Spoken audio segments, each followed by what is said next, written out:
G Money. Yo. What's up, man? Back at it. I see you hyped already. Back at it. I see you hyped already. I think. Hold on. We didn't introduce you yet, please. I think we might have to add to my list, man. You know, we have certain guests up here. You know, I usually play favoritism to like Harlem, Philly, those kind of guests. You know, we had a couple of Brooklyn guests that was pretty dope. Got the Chirac Don. Yo, we didn't introduce you yet, man. I'm helping my man G Money out. Respect the platform. We didn't introduce you yet. Right, you know, you watch the show. Right. Yeah, G, man, come on. So that's why I hate when you big people look, because they do that. It's you that caused it. I can't help it, man. It's just some people have that energy, man, and you know, gangsters do what they want. Yo, what? I'm just all right. I'm through. Yo, come on. All right, I'm relaxed, man. We didn't introduce you yet, man. Okay, respectfully, let me relax. And you still gonna talk? You don't have to let me get the last word. Oh, all right, cool. Yo, see what I'm saying? I think we might have to add Chi-Town to the list, man. I don't know. You know what's crazy? I felt the vibe in the car on the way here. I was watching some videos. I was like, yeah, this guy, he might have the energy today, man. I don't know. I think that you're just really biased when it comes to people. Really? Yeah, now, yeah. This is a new setup. This is a new town now. You know, it's been Harlem and Philly for a long time. So this is Chi-Town. So you can't say I'm biased today. It's a little different.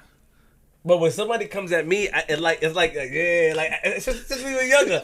Anybody when I come around and argue and somebody like one of the friends come and they stand up, you just start smiling from the side until it gets a little crazy. So stop doing that. Learn from the past. Don't hype something and, you know, I'm gonna have to shut down. Keep your hands on your lap when you talk to me, man. Yo, we introduced you yet, man. Your intro too long. Yo, don't worry. I intro. My man ready. Nah, you disrespectful, man. Because he talk with his hands too much, you know what I'm saying? Yo, we did not introduce you yet. All right, well, let me relax. Please. Yeah, G, you good? I'm cool, man. Shout out my girl Fancy the Flare one time on a hoodie. You know what I'm saying? Shout out to Oz, a nice Queens, hoodie. Fancy Feasting, Queens and that. Shout out to Auntie Bridget. Shout out to Uncle Monkey. Shout out to them. You know what I'm saying? They watching the episodes and they like it. Shout out to Michelle 2 times, Mighty 2 times. Whoop, whoop. Shout out to Basco, Ebot. Shout out to everybody. Shout out in the building. You know what I'm saying? But how you feeling? You all right? I feel good, man. I feel excited, man. I really didn't want to come today. You know, I wanted to give this gentleman a hard time because he gets on my nerves and stuff like that. But at the same time, I still got a lot of respect for him. Got you. I mean, but until that, G Money. Yo. Episode 168. We made it. We got a special guest. Chicago. Chi-Town in the building. Put your phone down before I introduce your name. Show some respect. What's up with you, man? You gotta put global gangster, man. Don't make me no local joker. I'm just trying to, you feel me? If you gonna say it right. But let me relax. Go ahead, man. Global gangster. Okay. Now we talking. The man, the myth, the legend. Jojo Capone, round of applause one more time. What's up? Welcome, man. Yeah. Oh, Jojo Capone. Where Capone came from? International, man. Jojo Capone, man. Yeah, the Chirac Don. Global. Yeah. How are you? I'm great. You see, I got my slippers on, you know. Comfortable. I'm real comfortable. Shower shoes in the day room. You know what I'm saying? G Money. Man. If you do that, G Money, I'm leaving. Didn't I do it the last episode? I don't get too early. You're giving the people too early. Chill. All right. He doing that on purpose, man. Ain't real recognize real. So somebody a little, you know what I'm saying? What's up? I'm gonna try to wait for you. Try your best. You my friend, man. I'm gonna try. All right. I'm getting benefit of the doubt. All right, cool. All right. But welcome, man. How you feel today, man? Can you introduce who's in the building with you? I feel great. Them shooters. Oh, okay. You know, that's how that go.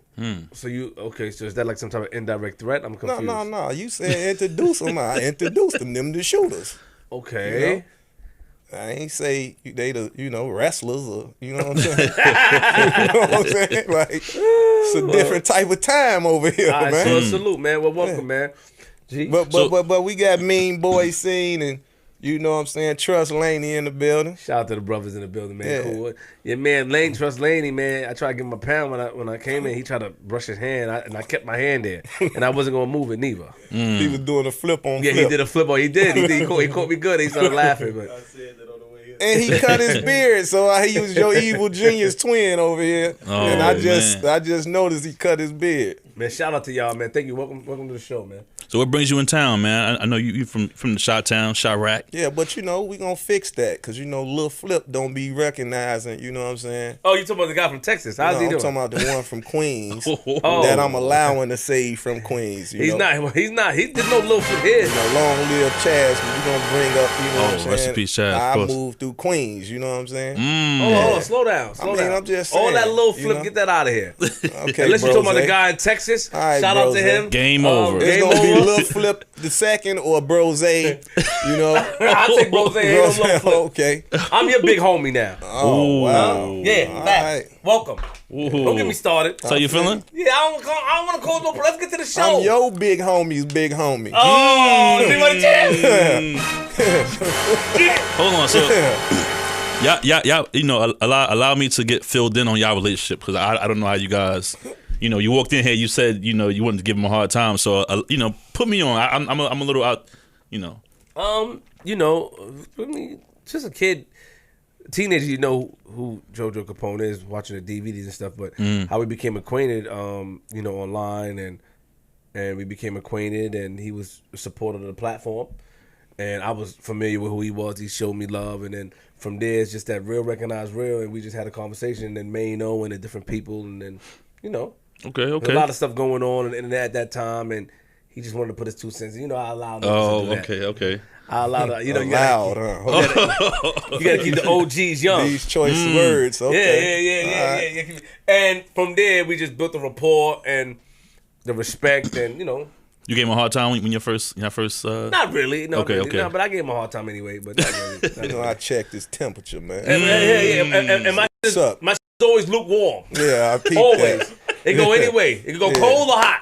I noticed. However you want. Yeah, I know you did. Yeah, I know you noticed, did. bro. But right now, it's rising to hot right now. Yeah. I would hate for you to have to get your hands burnt. Hey, G Money, we got quarantined acquainted. You know what I'm saying? He was stuck in a house. I'm trying to think of remedies to get him. He had this nasty cough. I tried to bring him a mask. Oh, man, it was crazy. That's what's up. The girls keep putting him in the bro zone. I'm a married man. We know this already, so I'm fine with being the bro zone. Right, the queen, we're going to keep the Thank queen. you very much. And I Right. told you this before, so you stop it, before we I have to. Well, stop being overly playful then with these beautiful young ladies that be I around. never.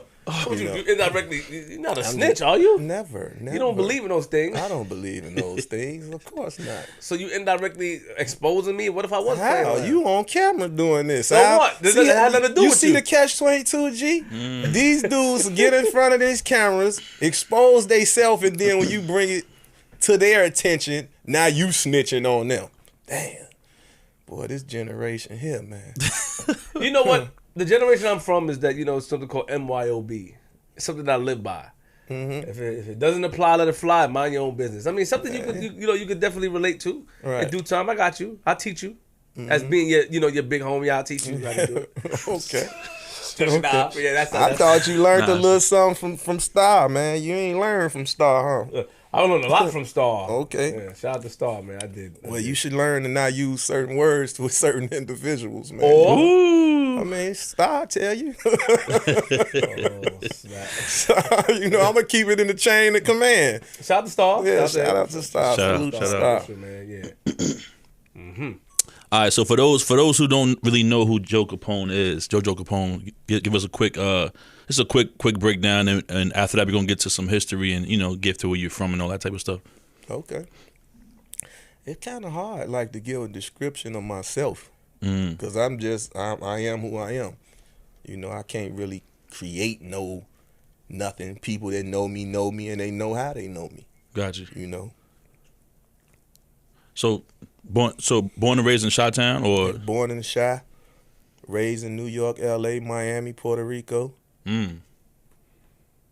Okay. Crossed all 50 states, covering 6 continents, 147 countries out of 196. Global gangster, man. Earth my turf. Flip. What do you mean you grew up? I mean, where Puerto Rico come from? I'm confused. I lived in Puerto Rico from 6 months old to 10 years old. Really? Still got property there right now. And who was Puerto Rican in your mom or dad? Yeah, I just done that that Ancestors, ancestor doc right? thing. Mm-hmm. Yeah, I just done that. 33% Nigerian and all that. So Okay. it wasn't really no European in my blood. So why did you go to Puerto Rico? Like, I mean, you know, I come from one of them type of families. You know what I'm saying? That, you know, choice words, man. I'm thinking of these words, but, you know, who did you go to Puerto Rico with? Mom or dad? mom, aunt living there, uncles living there. So it's some type of something going from Miami, Puerto Rico, get us out of Chicago, then come back to the States. LA back to Chicago, New York, Jersey City, and it's like, So you was in you was in Puerto Rico for 10 years, you said? yeah, Really? Do you remember being out there? yeah, I just was there. We Oh talking yeah, about yeah. as a Do kid. I remember? Yeah. Do you remember, like, was it hard? I mean, you know, the locals, the language barrier, was it hard for you? Or? No, it wasn't hard. Cause, you know, speaking a Latin language, I'm bilingual. You know what I'm saying? Okay. So it wasn't hard for me at all. What made your family go out there? Living there, I mean, I don't really know, man. Son probably was on the run. But wasn't Puerto Rico part of the United States at the time? It still is today. Yeah. Yeah, so it's still America. But Puerto Rico out of all places? Yeah, I mean, Trying to get away, Cuba, away. Panama. I mean, I know where you're going with it. I But mean, the list went on. You know what I'm saying? Colombia, you know, Cali, Colombia. Actually, this tattoo, this is where this come from. Cali, Colombia, growing up there. So, you know, we got relatives that's darker than us, man, in Colombia and all parts of the world. Free jail, you know what I'm saying? He doing life right now in Houston. Yeah. So were your parents in the street? Yeah. Father, drug lord. Uncles, drug lords. Grannies, drug lords. That's how I grew up. That's that life. Your whole family was drug Whole lords. family, man. It's all, you know. Yeah. Seriously? See, we watch movies. I'm living it for real. Like, when we watching Scarface, I live Scarface. Like, it's documented and everything. Like, it ain't no, you know what I'm saying? That was the choice they made. I remember my uncle, he having like 60 whorehouses. My grandmother ran them, you know. So I witnessed that. So a lot of times when I be talking, or might be talking slick, sounding like a pimp and all that, like I grew up around that. It's kind of crazy to be like you grew up around pimps, drug dealers, and hustlers. I mean, that's what happened. Right. But, you know, growing up on both sides of the street, knowing the negative and the positive side, in my neighborhood in Chicago, my neighborhood, Sircon City, Mosque Marion, Elijah Muhammad's mosque is in my neighborhood. So we'll get the good word from the minister, you know, and the brothers in the nation.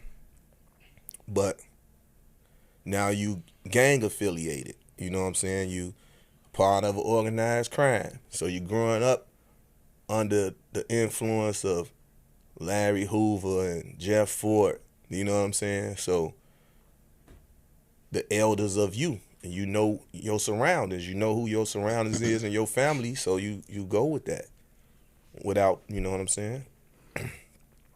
Yo, so at what age did you realize, you know, like what was going on with the family and, you know, like the whole story you just told us now? Like what age were you when you kind of like got wind of that? Yeah, I'm gonna say about, let me see, I got kicked out of nursery school. Wild and early. Yeah, I got kicked out of nursery school. So around grammar school, well, y'all probably familiar with Fluky Stokes. You know, he was equivalent to Nicky Bonds and Frank Lucas, them type of stories. But see, the difference from Chicago, why people don't know our legendary stories, street legendary stories like that, because we wasn't raised that way. Like, everything was under the radar for us. But now, like, it's public, so that's the only reason I would speak on them. You know what I'm saying? So, like, for Fluky, Matter of fact, he was on American Gangster, because I think we only had 3 people from Chicago on American Gangster: Larry Hoover, Jeff Fort, and Fluky Stokes. So Fluky, when I would go home, on my way to school or back from school, once I stopped at Auntie Don's house, that was like a stash house, the money where they was get to count the money. So it was like, before I go to school, whatever I can fit in my pockets was mine. That's how he, you know what I'm saying? So, I don't know how you know that this is a drug dealer as a kid. You don't know that. You just see clothes, jewelry, cars, money. So as a kid, like, I'd be in the game room spending hundreds of dollars, in games, playing video games and shit, like, right. So, my father being a drug lord himself, me born on his birthday. So even right now today, me asking friends and family members and like, when did cause it's like I seen the properties that was owned. I knew what a mansion was, and buildings, courtway buildings, like multiple homes. I witnessed a drug raid to where I guess they was either bagging up, but I just seen him blow either the heroin or the coke in the police face. I'll never forget that. You know what I'm saying? So I remember seeing him doing that. I remember him having Al Capone tattooed on him. Calling him the Pontiac Kid. That's Pontiac, Michigan, penitentiary in Michigan. So, for boxing. So I knew he was good with the Dukes. You see what I'm saying? I'm born on his birthday, so you got King Pojo, which was my father, and then JoJo. So that's where the JoJo come from. So just he was well respected. When you can see one man and have thousands of people when they used to have their picnics and stuff like that. So it's like being raised on both sides of the organizations, because on that side you got the Black P Stones and King Cobras, which was, he had 45th and Evans and Cabrini Green. That was like his strongholds. So then, now my grandfather, they called him Prince Aki, I think.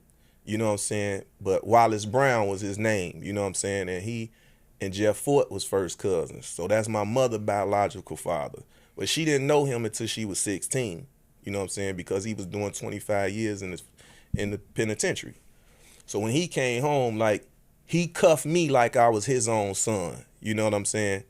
And then my uncle, that he's still living, so I won't speak on him, that I said the drug lord name. He basically raised my father and put him in the game. So I guess he started him off into the game. You know what I'm saying? And he never looked back. So now you got my grandfather kicking it to me, like, I'm seeing him owning like 75 units, and him and Bishop Brazier. So anybody that from Chicago, they'll know Bishop Brazier. He was a pastor in the Woodlawn area, the Woodlawn community, and they used to own like a lot of the properties. So him and my grandfather used to basically battle when buying up all the properties.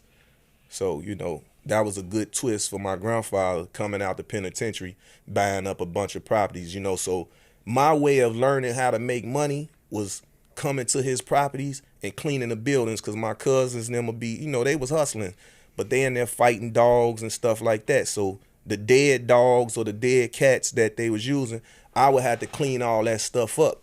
But now when I'm going back to school, so say how you go get your back to school money, that's how I would get my back to school money as a young kid, 9, 10 years old. So I would go to clean up, and I might got $3,000 in my pocket cash. I got all my British Nikes and my Pumas and Adidas, so I might got like 10 pair of shoes and however many outfits, you know what I'm saying? But I worked for it. You see what I'm saying? So I guess my grandfather showed me the way to work for what you want. And then after that, everything like basically spiraled out of control, because by 11, we had pony packs. So I'm bagging up, work. You know what I'm saying? I'm at 11 years old, I'm bagging up work. So that's why if y'all seen HBO special Vice, when they speak on me, you know what I'm saying, having millions at a young age, 13, like that, because I was hustling. I was hustling, bagging up, you know what I'm saying? And you got to think, like, I was doing this on east side of the town, from the north side, the west side, the east side, and the south side in Chicago. And then when I'm traveling now, so I'm hitting the road. New York, Baltimore, Atlanta, New Orleans, Houston. So I'm all over. So that's why it seemed like how so many people know me in the ghettos, because I wasn't going to these cities. Like in New York, I lived in every borough except Staten Island. You know what I'm saying? And Jersey City. So I'm still in the same house in Jersey City right now today that I grew up in. You know what I'm saying? So it's like my life just different from a lot of different people in a lot of different ways. You know, everybody's story, they have a considerably a ghetto story, but everybody got different twists to it. You know, so I was born into I guess, organized crime. So that's how I would say it. You know what I'm saying? I was born into that. So, how did your dad meet your mom? Did they ever tell you that story? I think in high school. I mean, grammar school. I think they met in grammar school. And what's your mom's story? What's her family story? Her family is the drug lords. You know what I'm saying? That grandpa, yeah. And your father. So her family put your father on then. Exactly. Got it. And then I got it. You know, so they cuff my father as they own. You know what I'm saying? Got you. And it's funny because, you know, I'm the type that I don't like telling my story. I be wanting other people to tell it because, you know, people be thinking you putting B12 on something. So when I do my life story in my documentary, I'm going to let others tell it. You know what I'm saying? I'm not going to be I don't want to be the one that tell it. But you got to tell it now. We talking to you. Yeah, I know. I know. But I'm just saying. Yeah, so that way, you know, people be thinking so crazy, like, oh, that's cap. He putting some extras on it. But if you hear 84-year-old woman, you know what I'm saying, or 86-year-old telling you, oh, his nickname was Demon Boy. He got kicked out of nursery home. You know what I'm saying? I mean, the school. School. You know what I'm saying? Stuff like that. Like, I can't, you know, they can tell you that. And it's like, oh, yeah, they not going to lie. You know, they not going to. So, you know, that's why I say that. Like my sister, look, Black, he'll tell you we was just riding right now on our way to meet them when they landed. And my sister, she in Cancun right now. And she like, we over here in Mexico. And they asked us where we from. We say Chicago. And what she say, Black? They asked, well, you know me. Now this Cancun, Mexico, Flip. She said, what? Yeah, that's my brother. You see what I'm saying? But didn't really know. And that's just off her saying where she was from. So how does that? So grandfather in the game, grandmother, everybody in the game, and then you're born, and then you know there's a lot of things going on. Of course, so you know. You move in different areas, so things can be moved around. Let's just say that. You know what I mean? And while things is being moved around, and when you come back to the town, your grandfather, in retrospect, do you respect the fact that because he kind of put you on? That's how I'm getting from you. From Granddad. He put me on to know how to be like considered a working man. You know what I'm saying? Because during the time, we was considered the auto boys. We stealing cars, we hustling. Remember, I'm telling you, like 10, 11 years old, it started early. Yeah, you said that. You see what I'm saying? So by 13, it was gang-related murders. You know what I'm saying? You know, I don't like bragging on stuff like that. Okay. You know what I'm saying? So it's kind of touchy for me. You know what I'm saying? Because life of crime is not a good thing. You know what I'm saying? Like me pumping poison in my neighborhood, I'm never grateful for that. But I think what helped me is because you know how they say turn a negative into a positive. I always tried to move like that. So if like in our projects, every hustler, we made them put up money during like Christmas. Even if we was Muslim or didn't believe in Christmas, we'll make them put up money every Christmas, report card days, because when the kids come, we knew that they couldn't get a lot of stuff because their parents was on the drugs. So I guess it's considered hustling with a conscience. So that'll be me. I hustled with a conscience. You know what I'm saying? At a young age. Yeah. So, but you said 13. So, I mean, what gangs were you around at that young age? Black P Stones, Gangster Disciples, Black Disciples, Black Gangsters, Latin Kings. And which route did you choose to go? King Cobras. I was more under the growth and development side. You know what I'm saying? What? The growth and development. I was more of the growth and development GDs? side. Yeah. Gangster Disciples. Yeah. You know, I don't know who you think you're talking to, but you got the right one today. you got the right one today. Yeah, you got the right one. I mean, it's growth and development, Flip. I mean, can you explain? Because I don't really, and I know you're very careful what you talk about, but I don't understand it, as far as the gang thing in Chicago. Like in New York, we know the ones like the Bloods, the Crips, and Latin Kings, and some other ones. But in Chicago, you got GDs. It's GDs in New York too, Flip. No, hold on. I'm not. You ain't put them in there, so I'm not. Pardon me. But what I'm saying is that GDs, like, what's the start of that? Like, how did that come together? I mean, well, of course, it turned into what it turned into. I mean, of course, it's gonna start with all of them was kings. You know what I'm saying? You got Bull, Jeff Fort, Larry Hoover, Walter Wheat, Booney Black. You know what I'm saying? Gino. So them the kings of the David Boxdale. So them the kings of each organization. So that's how I'm gonna do it. So David Boxdale, it was Black Gangster Disciples, which he was just wind up being a king of the Black Disciples. Booney Black was Black Gangsters. Larry Hoover, was king of the Gangster Disciples. Jeff Ford, of course, Air Rukin's Black P Stones. Gino, Latin Kings. Walter Wheat, Four Corner Hustlers. Willie Lloyd, Vice Lords. So I'm gonna just stop right there with the 7. Okay. So all them was kings, and actually Larry, Jeff Fort, David, they all ran together. You know what I'm saying? So now it was like we only want to be one king. You know, they didn't want to, stick together no more. We all want our own fractions. My father, King Pojo, I got to put him in there. You know, they all wanted to do their own thing. So I guess from my daddy being L. Rukin, Black P Stone, he said he gonna start. Oh, Mickey Caldwell, my bad about that. So the Mickey Cobras, you know what I'm saying, Mickey Caldwell for the MCs. So now you have, so that'll be 8. So you have 8 started street gangs, and I guess the feds made them organized crime. So we not street gangs, we organized crime. So that's why it's more so having to be careful of what you say, deduct them RICO acts. You see what I'm saying? Because now you don't want to consider yourself affiliated to something that you know they can just snatch you up because you made a statement or something saying that you was a part of that. Understood. You know, like them gang injunctions, and once they pull you over, they search your arms for the tattoo. If they see something, you automatically go in their system. You twist it after that. So, you know what I'm saying? So now everybody went their own way, you know. So these guys ran together. Yeah.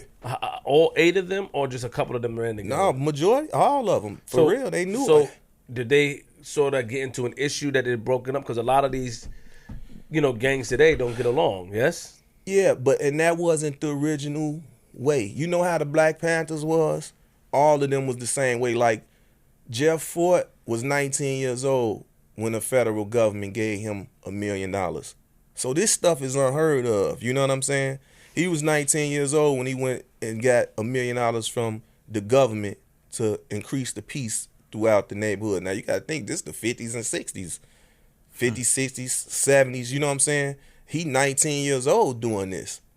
So, of course, his case is a terrorist case, you know what I'm saying? Because they was having Muammar Gaddafi was trying to give him $10 million to overthrow the government. So, you know what I'm saying? So that's why we'll still say we'll still say free Jeff Fort, you know what I'm saying? But It's like, how likely is that really gonna happen due to that fact? To whereas that now we saying free Larry Hoover, he got a better chance to come home. They actually just granted something, so hopefully he'll be home soon. You know, because majority of everybody on that Gangsta Disciple indictment is coming home. Everybody coming home. So the guy who you said before, Jeff Ford, what's his name again? The guy you just said terroristic. What Jeff Ford. Jeff Ford. Yeah. So Jeff Ford could not. They accused him of participating in terroristic acts. Yeah. The government of the United States accused him of Yeah. that because he was offered $10 million to overthrow the government. Basically, that's how they, spoke on it. How many years he got? Life. Got life. Mm-hmm. Okay. He in ADX. But Larry Hoover has a better chance. ADX too. But he has a better chance of coming home. Yeah, he's coming home. He's coming home. Cause see, they cases like with Larry, they bugged the visiting passes. That's unconstitutional. You see what I'm saying? So they trumped up them charges, and by it being unconstitutional, that's the way that he's gonna be able to beat that. You know what I'm saying? Beat that situation, because he should have been home. Back then, a murder that he was locked up for only carried 20 to 10 years back then. You know what I'm saying? So he been in there now, 46, 47 years. So he was held against his will for 30, 40 years. You know what I'm saying? So, but what did they put in? I don't understand. Like, this is my first time hearing about it. What did they sign over that make you think he's coming home?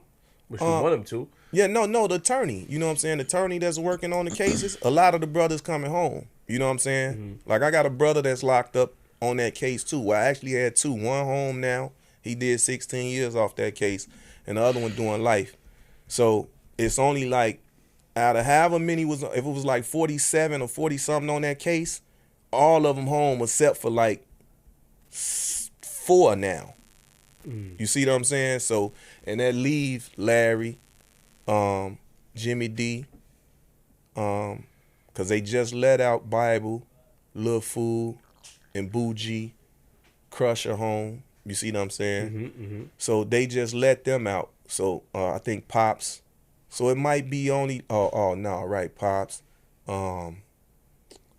Daffy, Shorty G. It's like, right, it's about probably 7 of them left on that case out of 40-something. Everybody home. So, you know what I'm saying? And is that because President Trump signed that thing? Yeah, them orders. Yeah, he, and Kanye, salute to Kanye. You know what I'm saying? He brought light to Larry, case, and asked the president to, pardon him. He said he was going to look into it. So we was frantic about that. You know what I'm saying? Okay. Wow. So, sorry, G. So you being young, running around, you was with the great, whatever you called it. Growth and development. Growth and development. Shout out to those brothers, man, because, Chicago is very serious, man. You say something wrong, they offend. So let me get the names right, please. You know what? It don't really be that. It just be the people that speak on it. Okay. And it be a lot of times people that didn't live it speaking on it. So they really don't know what they talking about. So that was my gripes with a lot of podcasts and, media news outlets. We're going to get into that. Okay. Don't rush greatness. Don't rush greatness. All right. Don't rush greatness. Right. When did you start getting in trouble at a young age? Like, when did things get crazy for you? I mean, I guess it started early, because if I got kicked out of nursery school, it started then. What you do in nursery school, man? I think I was cursing or something. I said something like, I told my mama, "Ooh, mama, look at that baby sucking their mama titties," or something like that. And they kicked me out. Really? And I think I was deborn the what you call it, the lunch boxes and all that. Or I'm going in the coat room taking the lunch boxes. So my nickname was Demon Boy. That was my nickname, Demon Boy. From my mama and them, you know what I'm saying? So then you, all right, so Demon Boy, but then you outside and, you know, you with people and you getting money and you said that you had, you know, you were in the loop. Your family had it. Yeah. You know what I mean? But did you see anything crazy at a young age? Like, were you, you know, were you seeing people get hurt and stuff like that? Oh, yeah. I was like 8 years old when I witnessed that tragedy happen to some unpaid debts, I think. I'm not going to speak on who it was. You don't have to But, speak. you know what I'm saying? Can you tell us the story? Yeah. You got to say who it is. What did you see? I mean, you know, I don't know. it was an unfortunate situation. But I don't know, so that's why I'm asking you. What did you see? I wasn't there. It was a tragedy, you know. What type of tragedy? Because tragedies can be many things. Somebody could fall on rocks. Yeah, that's true. Walk It out was a and get freak back up. accident, Flip. I saw a freak accident. With your own eyes? Huh? With your own eyes? Yeah, well, it was a dream, you know. Yeah, my own eyes were a dream, you know. But it was unfortunate. Were you scared as a kid when you saw that? Did it I mean, traumatize you? it was in post, so it ain't. What do you know what I'm remember, though, about from that day? Somebody was talking about some money or friendships? saying? You know, it was the approach. And then it was approach, and then it was an issue. It was were there much talking? Were there? okay, so let me say this. Certain things, if it's a fight, I can speak on the fight. If it was a murder, I ain't gonna speak on no murders. You see what I'm saying? Because there's no statute of limitation on them. So mine went from watching a fight to straight murders. You know what I'm saying? On a regular. So I can't. So which would make me a witness to these crimes. You see what I'm saying? So I wouldn't. You know. But still, Something that a kid shouldn't witness. if you was talking about it, right? When you witnessed it, if you talked about it, I ain't talking about it though. if you did though, would people be able to put the pieces together? Of course. Because Okay. you know Then why? don't talk Because about it. it's a story that goes, where was it at? You know what come next? You see what I'm saying? Where was it at? It don't take no, you know, it's still cold cases. It'd be a lot of cold cases. You know? So when you were young, you saw things, and then from there, like things got crazy. But given trouble, you know, did you have issues as a kid as well? Were you picked on? Were you like? No, I bullied the bully. Everybody said that, but you was a bully.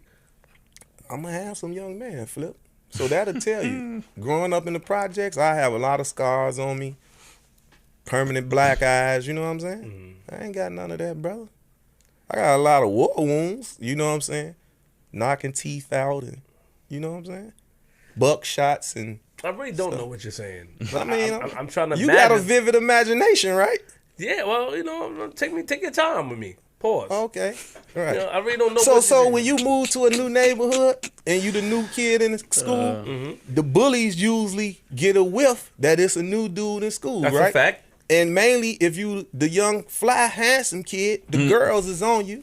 So these bully girls don't like that. So the bullies want to rush you, right? That's a fact. Okay, now when the bullies come and they 9 times out of 10, 9 to 10 deep or more, and you whoop the main one, because that's how I was raised. You know what I'm saying? Ain't no running. You can't run back home. Because if you run home, mama not letting you in. What you running for?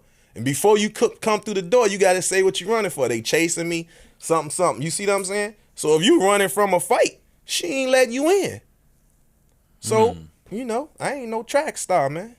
I got my slippers on, Flip, in the day room.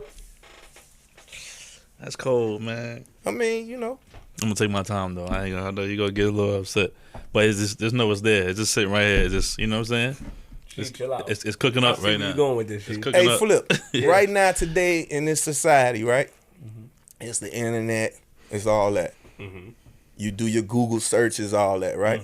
There's no footage of me getting beat up, punked, smacked. There's none of that. Okay. About to go check right now. No, I'm not gonna check. I know there's none up there. All right, but what does that mean though? That mean if it mean I am who I am. And we know that. I mean, you know, what you trying to let your nuts hang? What you I doing? mean, they drag the ground. You know what I'm saying? G chill, G. You know Chill, G. they Chill. drag the ground. G. I can't Pause. do Pause. Nah, that's too pause. I can't. I gotta wait for the next one. That was a little.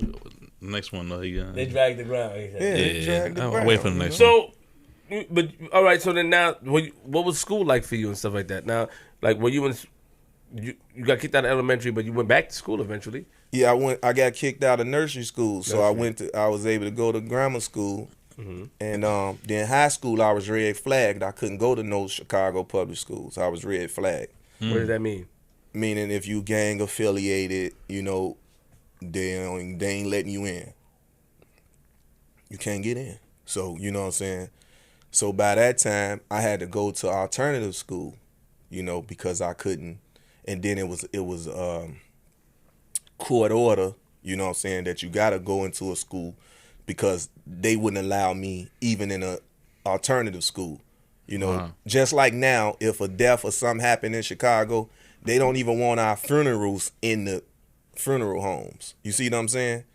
So you got to go to Michigan, Indiana, you know, you got to go to outskirts, Wisconsin. Really? Yeah. Wow. Yeah. So it's tripped out. If you a person of some status, you know what I'm saying? So it's a difference. Like when you a person of some status, things change. Like in high school, I couldn't wear Jordans, mixed Mac Jordans. They didn't want me to wear my jewelry. You know, I'm like Slick Rick in high school. You know what I'm saying? So they ain't want me. I couldn't park my cars on the lot of the school. Like it just was, and they just was like, red flag them, get them out of here. You know, you gotta go to alternative school. I tried to act like I wanted to play ball, anything to play to get favor of the school system, but they wasn't going for it. So you didn't graduate or nothing? I graduated from alternative school. I couldn't graduate from regular high school like everybody else. So. So, you're in the streets, you outside, you're getting money.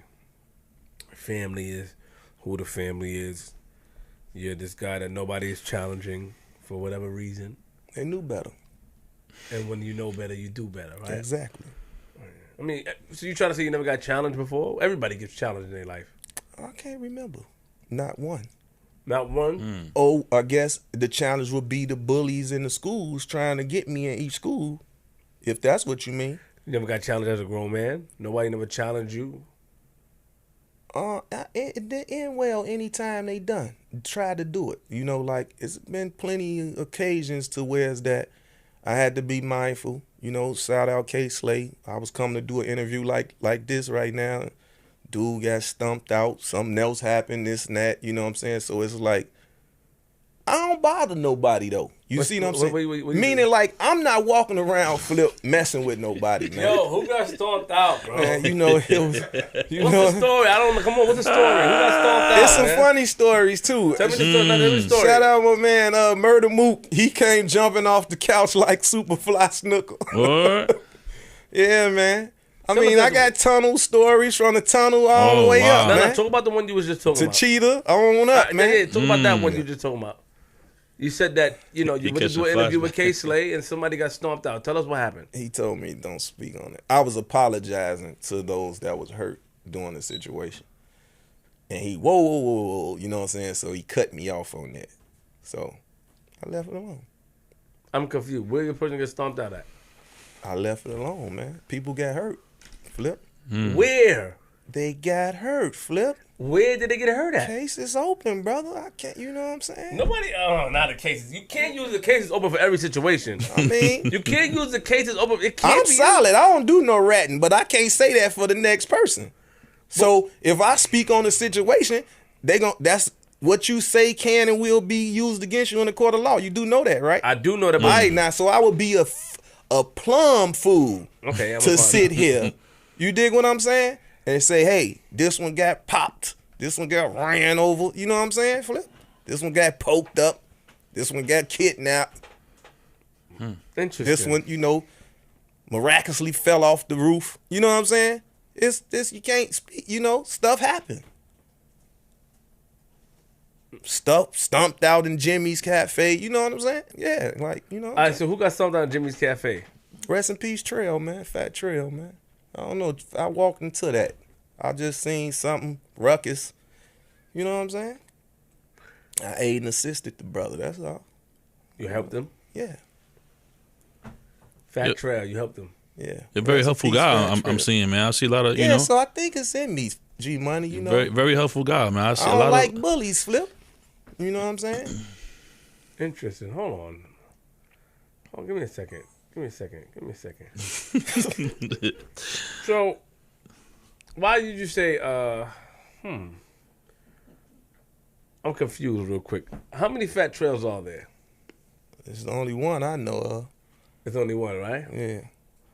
30 years old, right? No, that's probably the little rapper from D.C. I ain't talking about no rapper. Oh, it's another Fat Trail. Yeah, Fat Trail. So why we not able to look him up online? From Harlem. That discovered Nelly. Okay, so what happened with Fat Trail from Harlem? He passed away. Rest in peace, but what happened?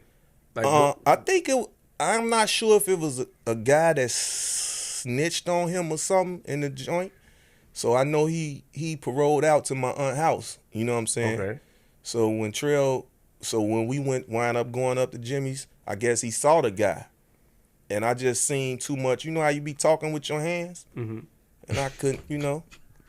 So you reacted basically to somebody. Yeah, man. I reacted, man. Interesting. So he ain't talk with his hands no more. You know what I'm saying? I don't understand that kind of language. Like, talk with your mouth. You know, all this. I can't. So you just think you could just come to different places and put and assault people? I mean, if you in my circumference. But he wasn't in your circumference. He was. You met him at Jimmy's Cafe. I met Trail. And then this guy, you know what I'm saying? That told on him. Yeah. So. How did Fat Trail pass away, if you don't mind me asking? They try to say suicide, but we don't believe it. Okay. You know what I'm saying? But he's the one that found Nelly. Yeah. Interesting. Interesting. So my thing is that, when did you decide to leave the streets alone in Chicago? Meaning what? Like hustling in the street? I mean, I don't know. I don't know. Whatever you take. You know, because when you say leave the streets alone, it's so much mystery with you. Like whatever you take it. When you decide to change your life, you, man? Because everything he don't want to talk. Whatever you take it. Whatever you take it. All right, whatever. When did you decide? Yeah. Oh. You want to read them letters? Yeah, read it. Say GDN, Growth and Development Nation. Gotcha. You know, we grow and we develop it. All right. So before, let me get to that. Let me ask a question. In the GDs, are there ranks? Can you go in ranks? Like who? Like how does that work? Because the guy that started it, you can't really talk about it. No, it's public record. Yes, it's public record. GDs, right? Yeah, you know, okay. Like I say, Larry, they was on BT. American Gangster. No, but after Larry left, then who became in charge? I mean, the feds came in charge. The federal. But how was the GD still outside then? If the feds became in charge, you can't say that. You know, there's a lot of them that ain't scared of them. You know what I'm saying? Yeah, life goes on, Flip. That's all. Life goes on. Don't bite your lip off. Life goes on, Flip. Relax, man. We growing and we developing in 2020, man. Flip. Yo. Hey, go on time out there, man. Go on time out, man. Don't do it to him, JoJo. Yeah, go on time out. Hey. Do it to him, Joe. Hey, you know what the problem is? What? Like, we can't have an interview if you're gonna be. It's like a riddle. What you, the Riddler? It's not Batman. Everything is a riddle. I'm not gonna be. You giving me a headache. Why? Who ran the GDs after the man got locked up, man? Don't talk about the feds. What you talking? That doesn't make sense. Who ran it? They do. The feds dismantled the organization. All right, so right? how is it still around today? I mean, I just told you, a lot of guys wasn't scared of them. I'm just saying, Flip. I'm just saying. No. But, we hear a lot about the gangs in Chicago and stuff like that. And see, I'm going to tell you like this. Yeah, if it was still considered gangs, I'd speak on it all day, every day. But it's an organized crime. It's a difference. So we used to get jealous of the Bloods and Crips that they could do videos and throw up their C's and their B's and wear their rags. We would get jealous because we couldn't throw up our pitchforks and break our head to the right. You know what I'm saying? Or to the left. You really couldn't? We couldn't. We gonna go to jail. You see what I'm saying? So they really played dirty with us, man. Like once that was their whole point of creating the RICO Act, and you had the Italian Mafia, and you had the GDs and the Black P Stones and the Latin Kings, all that fell under organized crime. See what I'm saying? So we wasn't considered a street gang. I don't trust you today. Why? I don't trust you. I don't trust you. So you wouldn't consider with your organized crime? Yeah. See, they don't want me to throw a rock across the street. All they do is throw up an L. Life, I throw a rock across the street. You know what I'm saying? So you got to move different. That's all. So you learn from others' mistakes. So do that make sense? Could I learn from others' mistakes? So I don't talk a lot. You know what I'm saying? You know, I don't do that. Is that why you don't? I've seen videos online where you speak about you not liking the gangs and stuff like that, or liking the ideas of the gangs.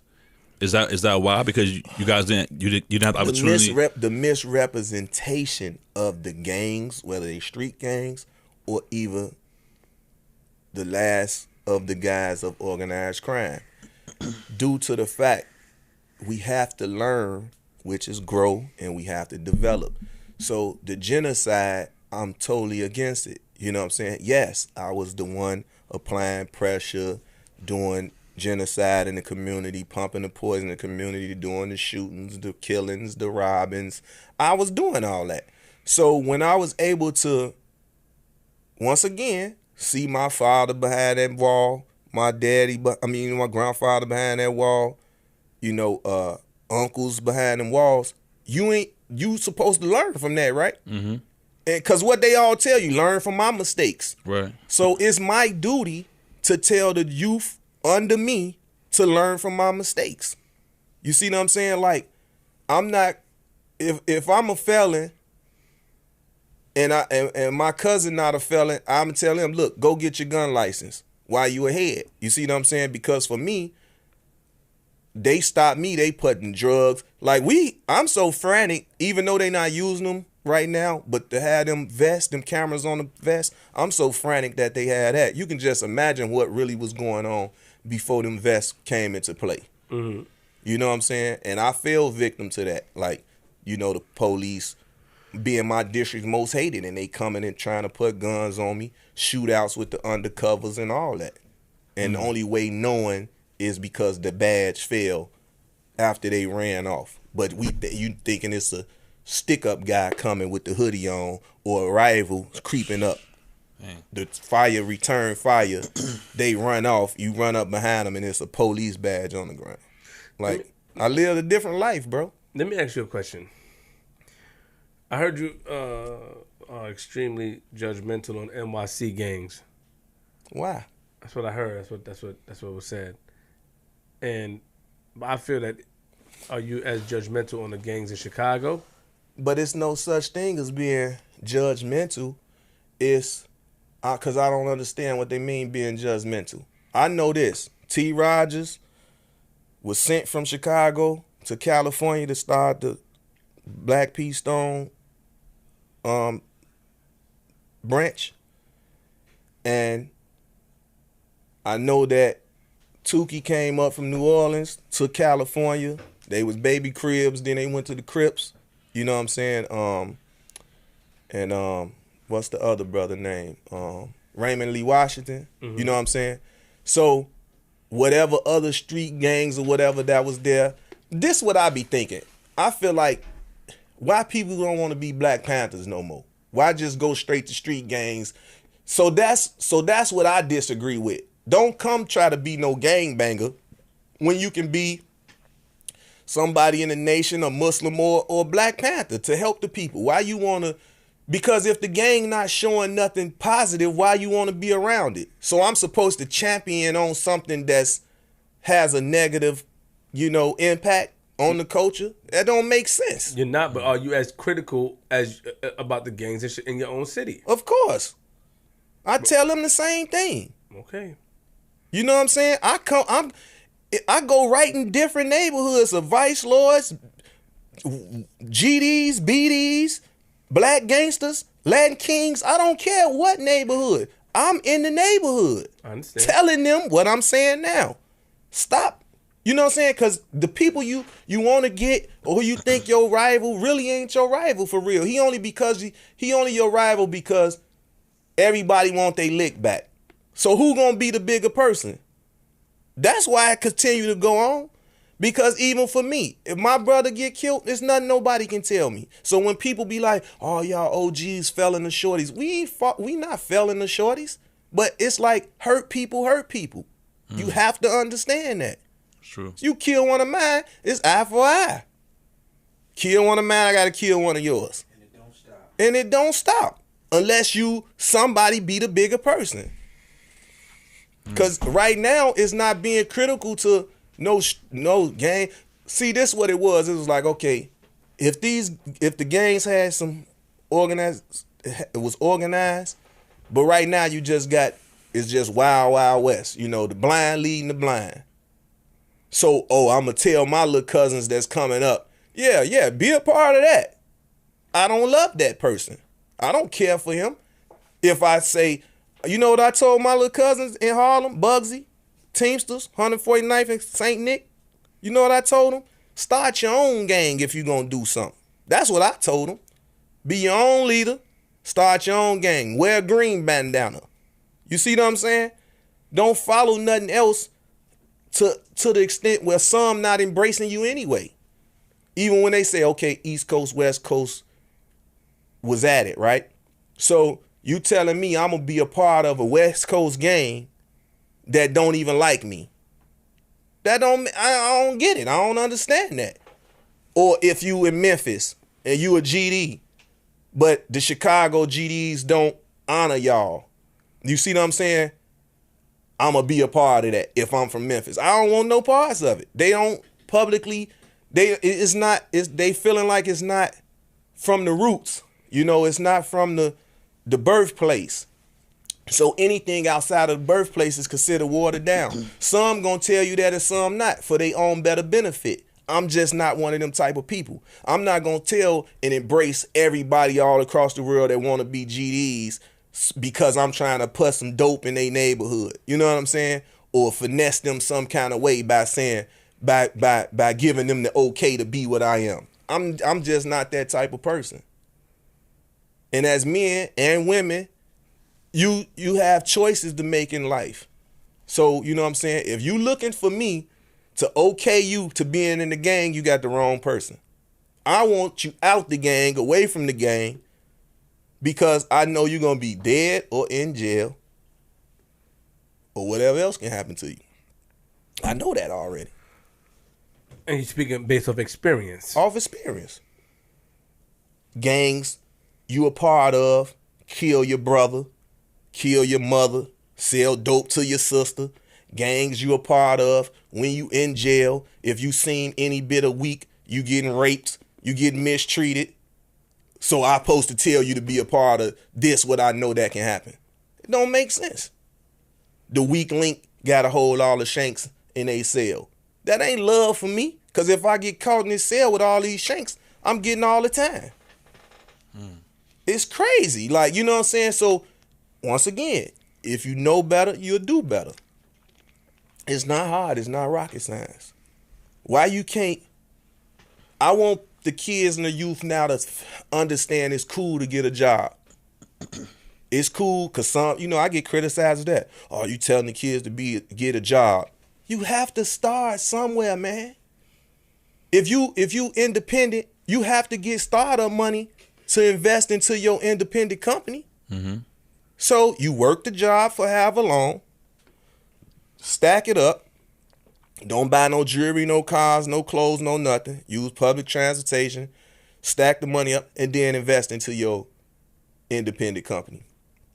So if you want to be an entrepreneur. But, you know, it's like anything you say, they take it out of proportion. You know what I'm saying?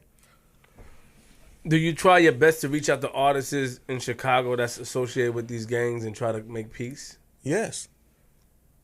Actually, to be honest, right now, You know, shout out to True. We got some bulletproof trucks, vans, cars that we trying to sell to the entertainers and athletes and people with money, because they be victims or they targets just because they wealthy. You see what I'm saying? So even with that, it's just in my nature now to try to give them something that they can feel secure. It's sad that you gotta live basically in fear if you become successful. And I'm in the whole city with all us with PTSD. You know what I'm saying? And just, it's crazy, man. But the gang thing, okay, so take me out the equation. Google, look up all the gang chiefs, all the gang leaders. They said what I'm saying. And they was the originators. So what I'm saying wrong? If T. Rogers brought the Black P Stones and that's where you get your bloods from, if he doing seminars and everything, telling them, you know, put the guns down and all that, Larry Hoover say we ain't gangster disciples, we growth and development. Jeff Fort is Prince Al-Jil, he Muslim. You see what I'm saying? Come on, bro. Like, so what I'm saying wrong? If the king's passing down the message, you run with what the kings is saying. All of them saying it. So why single me out? I'm getting the word just like everybody else got the word. I just care to put it in the atmosphere. They put it in the atmosphere, but they behind the wall. So they reach can only go so strong. And that's where we come in at. We have a platform. Flip got a platform. Millions of people tune in to y'all. I'm not going to get on here and say nothing foolishness or that's worthless. I can't go to Sinetta TV. I sit down with Professor James Small, Dr. Reggie, get some game and knowledge about self and who we are, and then I come on Flip the Script and I'm finna super gang bang it out. Like, knock it off, man. That was a question that was asked. Asking why is he so critical on New York gangs and not in Chicago? So that was a question that was asked to me to ask you. And well, I don't really know where he come from with that. I don't know. It's just, you know.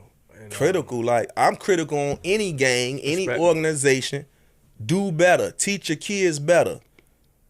Cause to be honest, I was critical about guys in the projects against guys in the neighborhood. I gave more credit to the guy in the neighborhood. Cause I could say guys in the projects was cowards. When the beef was on, y'all running in the building. In the neighborhood, wasn't no running. You posted up on that corner. Wasn't no shelter. You gonna bang out. they cool son. Like, you feel me? Yeah, that's how I live. That's how I came up. And anybody in Chicago in our projects will tell you that 20, 30 years ago. He always said that. So I lived in every project community in Chicago, from Cabrini Green to the Village, which is Albler Homes, to Leclerc Courts, every building on State Street, the Hillets, the Ickeys, the Dearborns, the Robert Taylors, Stateway Gardens, Ida B. Wells, to Outgale Gardens. Anybody in them communities will tell you that about me. He wasn't running. He wasn't no chump. He wasn't no punk. He gonna fight. He gonna shoot. He gonna stab by himself. Not coming with 1,000 dudes because I had the power to do so. Anybody will tell you that. I was the front liner. You got a lot of dudes that's cowards for real. Just like me, I'm vocal. I speak my mind. I had disagreements with this one and that one in any city, any state, and stuff will go live. I know the location is public, and I'm here. My heart don't pump Kool-Aid, man.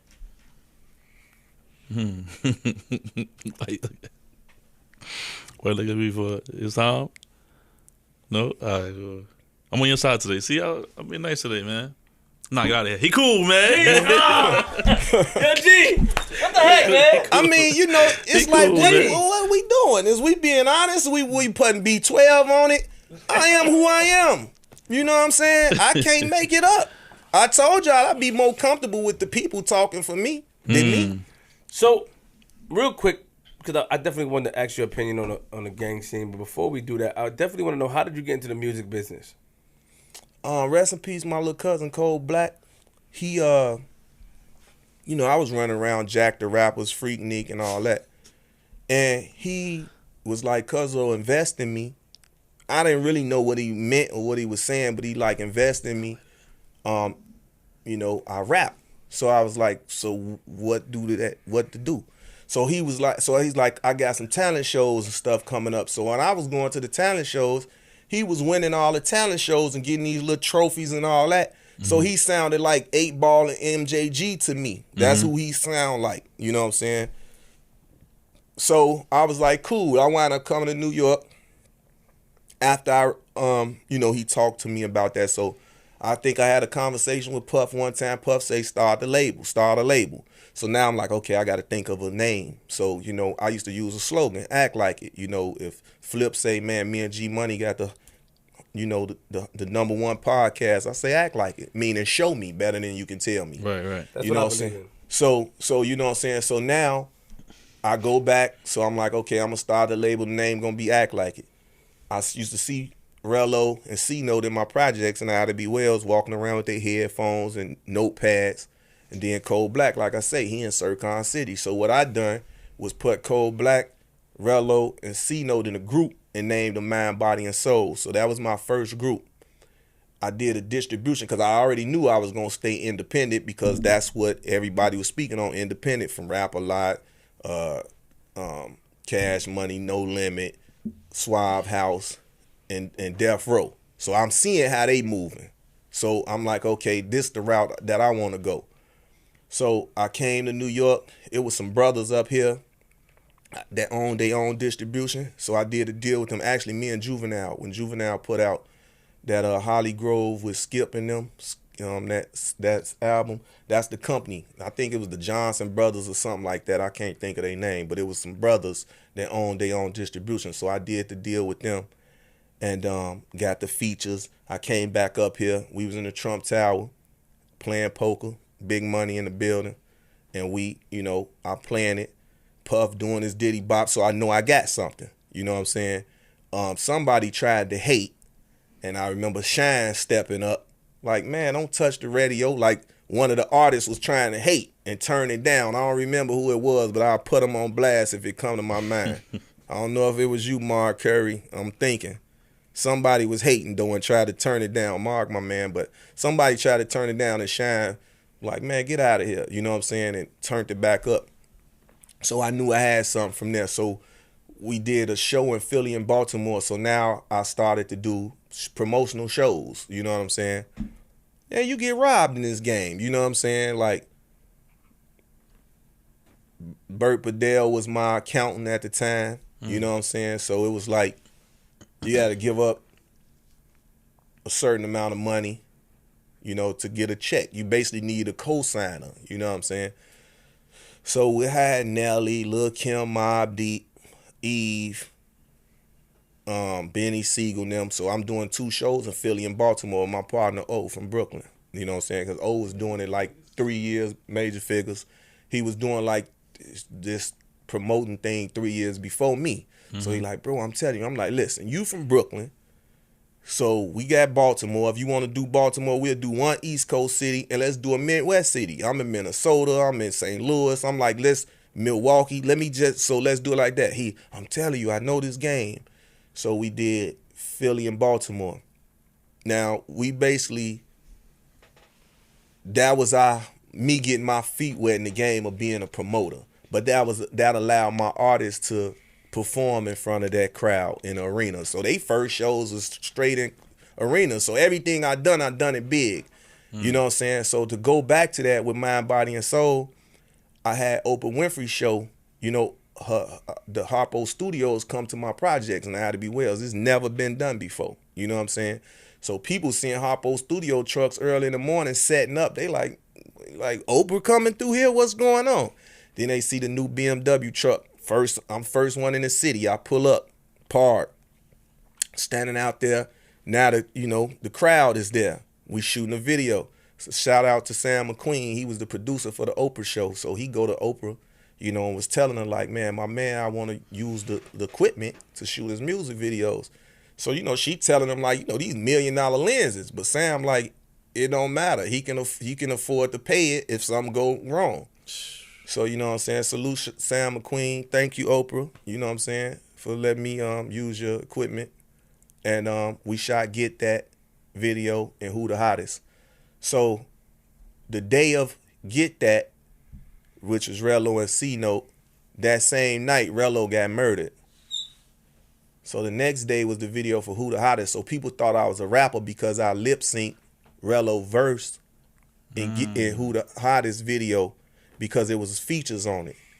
So while we shooting that video is when I got the word that he was found murdered. You know what I'm saying? So I'm like, damn, you know. And right before then, he was telling me. So it was kind of like started off tragic because I lost Cold Black. Black wind up dying from an asthma attack. You know, after the tour and the little running around we was doing, he wound up going, I think, to Memphis. And he had got sick. And then I think he came back home and he died from the asthma attack. So I'm like, damn, you know, so it started off good and tragic at the same time. Right, you know what I'm saying? So we put Rello to rest, and then now that left C-Note by herself. So now I'm in Sircon City. I got Pistol Pete, Big Blast, Chachi, Black Rose, and I put C-Note with them so he don't feel left out because you got to keep in mind he just came from a group. He could have held his own and went solo, but I just like that family vibe, you know what I'm saying? And they welcomed him with open arms. And I needed a mouthpiece for my movement, which is Global Gangsters. And that's where they became the Global Gangsters. So they was the mouthpiece for the movement. Under our umbrella, we had Rick Ross, Jeezy, Mano, True Life, Saigon, Murder Mook, you know what I'm saying? Vado, and whoever else I'm forgetting. But that was the umbrella, you know what I'm saying? So after that, we went on a 32-city tour with the Clips. So I'm getting the calls from the labels, all the labels calling. They like, man, we need the next movement. We need the next movement because G-Unit was the last movement, you know, or even 50 Cent for the umbrella. You know what I'm saying? So G-Unit was the next to go. I mean, after G-Unit, they was looking for the next movement, Dipset. So they looking for the next movement to go. So at this time, you know, Cam, salute to Cam. We was working out, well, it was like, okay, Global Gangsters and Dipset, we was merging them. You see what I'm saying? Because I don't like separatism. If we're going to do something, we're going to do it together and let's go. So he like, Joe, you and Jim can do whatever, you know what I'm saying? And then it was like, that went sour, you know. Publicly, like I told people, I ain't wish no bodily harm on Jim or nothing. He my little brother still to this day. I done seen them. We can agree to disagree and just stay our distance. You know what I'm saying? So it's love. I ain't tripping, you know what I'm saying, no more. I just seen him and Chrissy. Salute to both of them. We was in Miami. My little dudes, my little Zoes that just came home, they was ready to bark on them and all that. I'm like, nah, we ain't doing that. You know what I'm saying? So he can contest to that because I didn't even look their way. Let them eat. You know what I'm saying? Let them eat. Why I got to hear y'all six over here ready to go. Once again, like I told y'all, that's coward behavior. You see what I'm saying? I'm not a dude that you here with your woman trying to eat dinner and now I'm about to spoil that because I don't want to let something go. You know what I'm saying? So that's my growth in the development. Hold on. I already know you heard some of your comrades' names and you gotta address it, right? He be playing favoritism too, the only G Money. Cool. I'm trying to figure Ain't something no out. owls in here. Yeah. It's not an owl, but I'm trying to figure something out. Talk to him. You know, now I see that you have interviews speaking about it, so I don't want you to be repetitive, but what I'm trying to figure out is that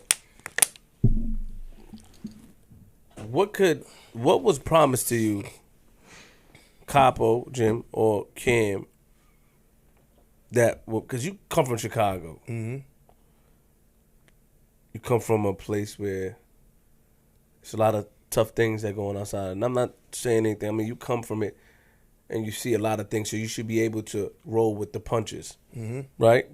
So what could Capo or Cam say to you or promise you that would make you feel a grudge instead of looking at it like, oh, it happened. Now you're saying you can move forward, but you still say that you said you said you moved forward, but at the time, like, what did they do to you that you felt that was so, like, damn, y'all ain't keep? Cause I'm pretty It's sure unexplainable love for Killer. You know, it's unexplainable love for all of them. But it's just like money. When they say it's the root of all evil, it is in its way. Like Cam, we was standing in front of Def Jam. We was going to meet Dame. I almost caught a case that day. You know what I'm saying? So he like, you know, Joe, I pay Jim to run a company. Y'all can split that. And I don't think Jim liked that. Because Jim looking at it like he going to hold us down, Killer, just being the big brother, you know. He just going to hold us down off the strength. But you should never want dumb muscle around you because it can always turn tragic. Why? Because that person that's willing to go out on a limb for you have family. He has situations that he has to take care of that cost. So when people be wondering how certain dudes get backdoored, that's why it be like that. You know what I'm saying? Because I'm not a hater. I don't do no pocket watching. But if I'm around you and you making millions and you not even putting me on a payroll, eventually you're gonna become food, man. Hold on. I mean, you know what I'm saying? It's something. What's that, friendly extortion? Like, that's It's not. Listen, like, come on, man. Like, okay, you can't come to New York and do that, man. I'm so, sorry. I don't agree with that. Hold on. I'm sorry. I like you, but I don't. So listen, you work for free? No, I don't work for free. Would you work for free? I don't. Don't ask me about me. We talking about you. It's, no, I gotta put it to where you can but what I'm saying is that understand. you talking about as far as. Let me say this. Okay. Do you, Jr. He got a roof over his head. He get his sneakers. He got to eat, right? That's a fact. Yes.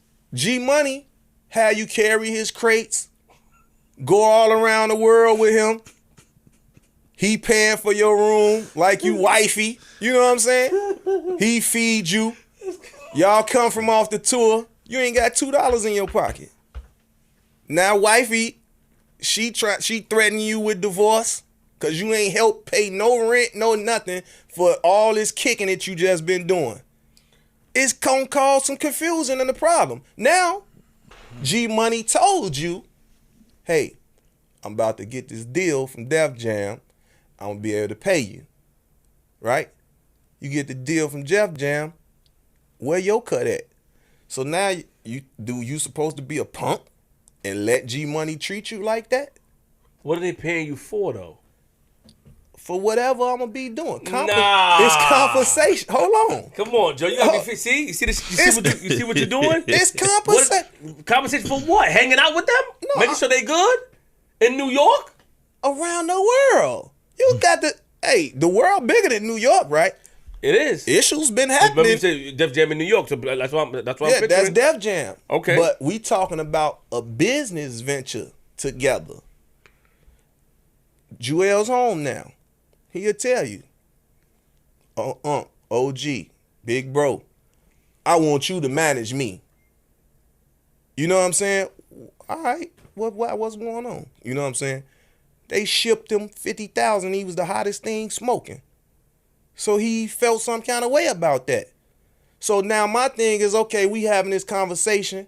I got a business mind. Let's work it. Let's do the right thing by him so he don't feel no kind of way due to the fact he got a whole crew up under him that's banking on him. You see what I'm saying? And I got access to that whole crew. So I don't want them to feel like he playing them when he not.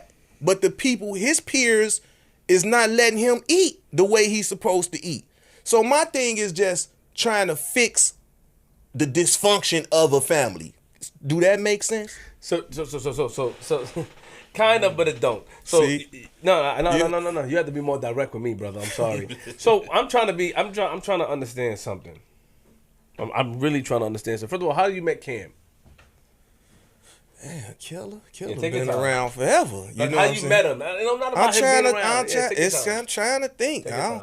I mean, you got, okay, so could I say this? Take your time. Hold You can say on. whatever you want to. Hold on, because I rep Sugar Hill. You know what I'm saying? Hunt 49, St. Nick. Respect. That's my block. You know what I'm saying? Understood. So, my Aunt Minnie, rest in peace, you know what I'm saying, was the godmother to Mace. Shout out Murder. He hit me today. You know what I'm saying? Nelly stayed at the house. Like I say, Fat Trail was on house arrest. I mean, paroled out to a house. So they in the crib. My little cousin Bugsy, and Gritty was on Nelly's first album. Okay. So I've been around all these guys like before they blew up and all that. You see what I'm saying? When I say I'm your big homie, I mean that. You know what I'm saying? Okay. That ain't me being on no cocky nothing. But I've been around before a lot of the dudes either became who they are. Or you know how guys need street credibility? I'm the streets. I'm in the street. You want to come to neighborhoods with your jury and all that? You got to place a call. Friendly extortion. No, you keep saying friendly extortion. That's what it is. Call it what it is. You're not their friends. You ain't going with them. Hold on. So who you? In my case, kind of, sorta. Okay, you. But so let me say. So what type of dirtbag would I be to let people that I half-aged grew up with, basically, let something happen to them when I can stop it or prevent it? That'd be great. So I consider myself the preventer. I'm not with the snake, nothing snake. Everything up front with me. You know what I'm saying? Your prevention comes with a price. AKA friendly extortion. No. Don't press that button. You said come with a price. It's a such thing as called compensation, Flip. Compensation as my man. So in our culture, we like the only culture that don't like to compensate each other. You have a point. And we working, bro. Like we doing work. If I come in here and set up all this stuff, and you, prime example, the woman paying all the bills, right? You trying to pursue your music career. You tell her, baby, soon as I get on, you ain't got to pay no more bills. I'm going to handle everything. You get your record deal. You leave her. So she just brokenhearted, trying to find her way now. But she done right by you. But because she a woman, you done that to her. It's guys that do that to they brothers that when y'all fought, he was standing next to you. When the gun was drawn, you drew down. Some shots needed to get shot, you shot. Some kidnappings happened, you got them out of it. Things happen, right? So, just because? You got them? I'm gonna get it. First and foremost, that was good. You would have had me if my knowledge wasn't up to par. So let's take our time. So I asked you how you met Cam. You stopped mid sentence. You said that Okay, so that's like that. So now I'm running around with Game, Black Wall Street. I'm behind the scenes, but I'm a part of that, right? So that's how I came across, I guess, Jim. Because Jim was like, man, come from over there and come over here.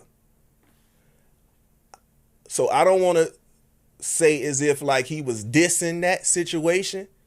So I'm going to just say I accepted the embrace because the Black Wall Street thing we was doing had came to a halt. Like the album was out, the tour runs it was over.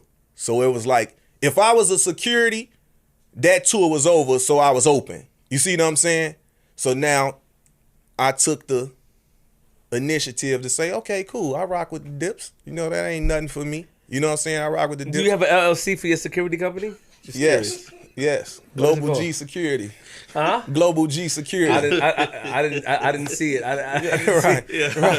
Right. But I don't see it. I looked it up. I didn't see it. Right. But we have a wonderful woman here that does amazing notes, and I don't see Global G Security. I don't see it. But she catches everything. It's there though. I see motivational speaker, consultant, Global Gangsters manager. See, because some people don't like the fact to say they need security.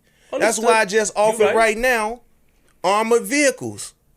So if you don't want to pay your big homie or the guy that's gonna help save your life when you traveling, come on, buy one of these armored vehicles. So Capo asked you to come on that side because it slowed down, and then you met Killer through Jim. No, I already had knew Killer, but I don't know where. Like I don't know the initial. You see what I'm saying? Yeah, you knew him already though. I knew him already. You know, in everybody family friends of the family type. You see what I'm saying? You said you was in Harlem, Mason was around, everything. Yeah, So it was around the same. So that's, y'all probably you crossed know, paths. Harlem word, like all them will tell you, like they'll tell you if they on your live or whatever. Everything he's saying 1,000,000,000,000,000,000% facts. Let's calm down. Like I'm not, you know what I'm saying? All right, man. Blood pressure. You know, I don't like.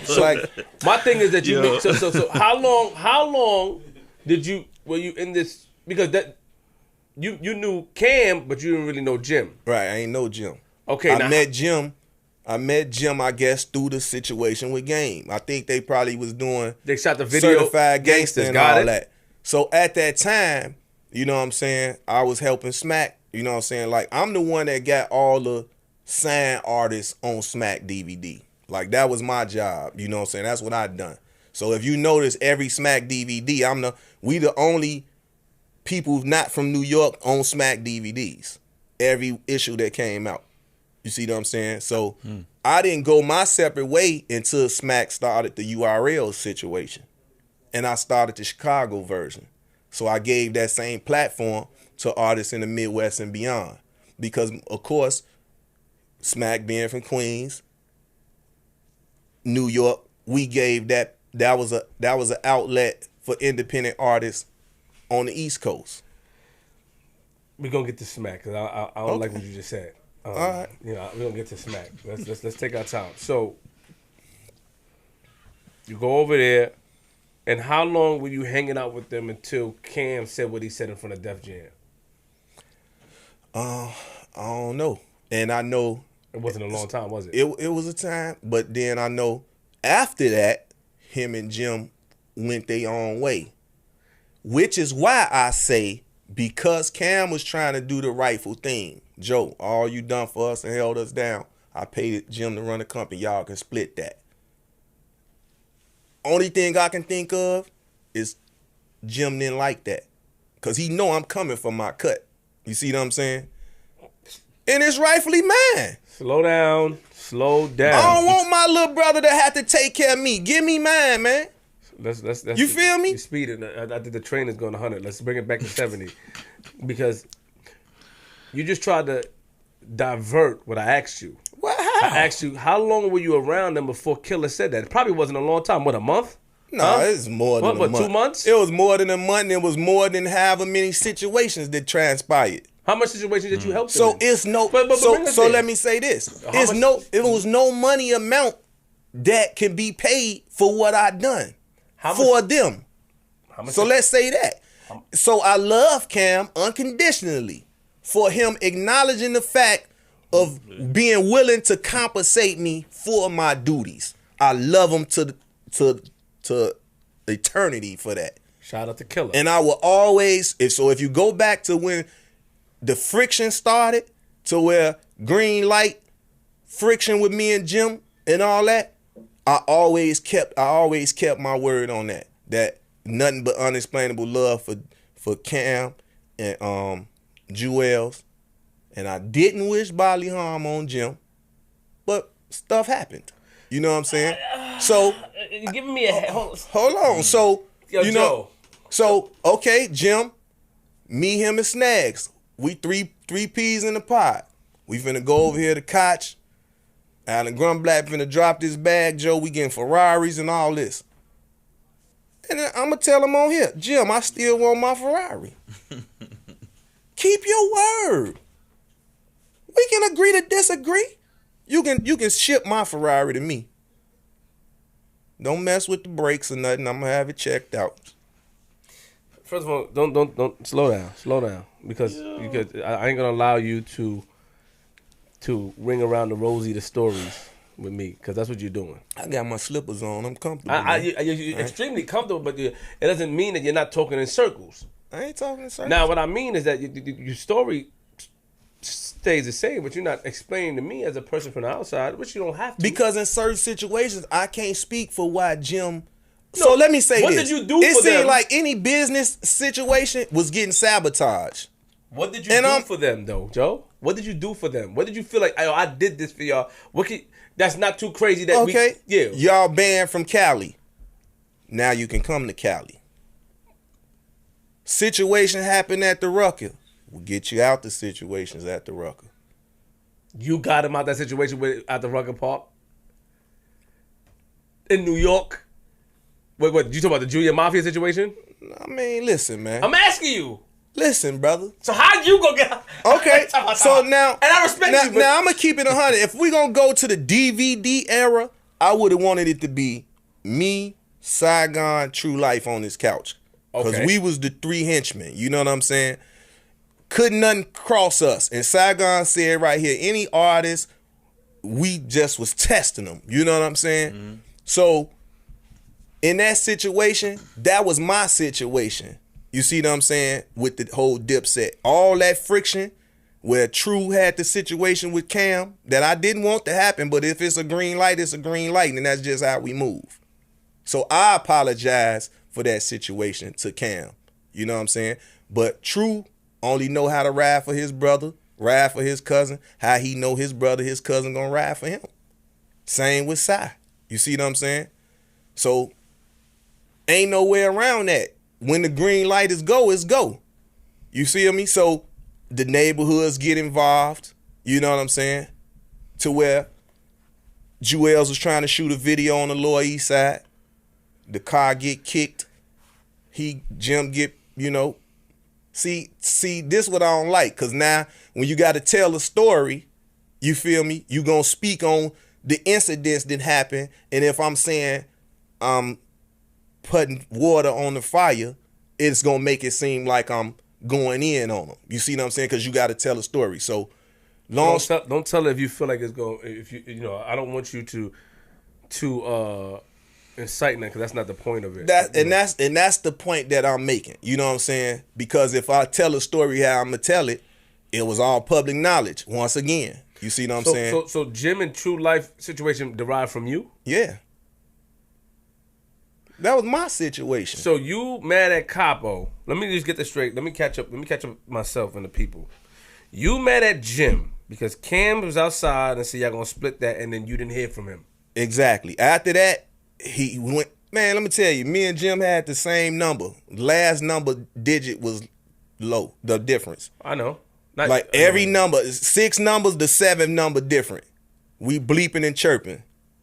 You know what I'm saying? I genuinely loved him like a little brother, man. But it seemed like when money got involved, and I still ain't got an answer to this day. But it wasn't no paperwork involved, Joe.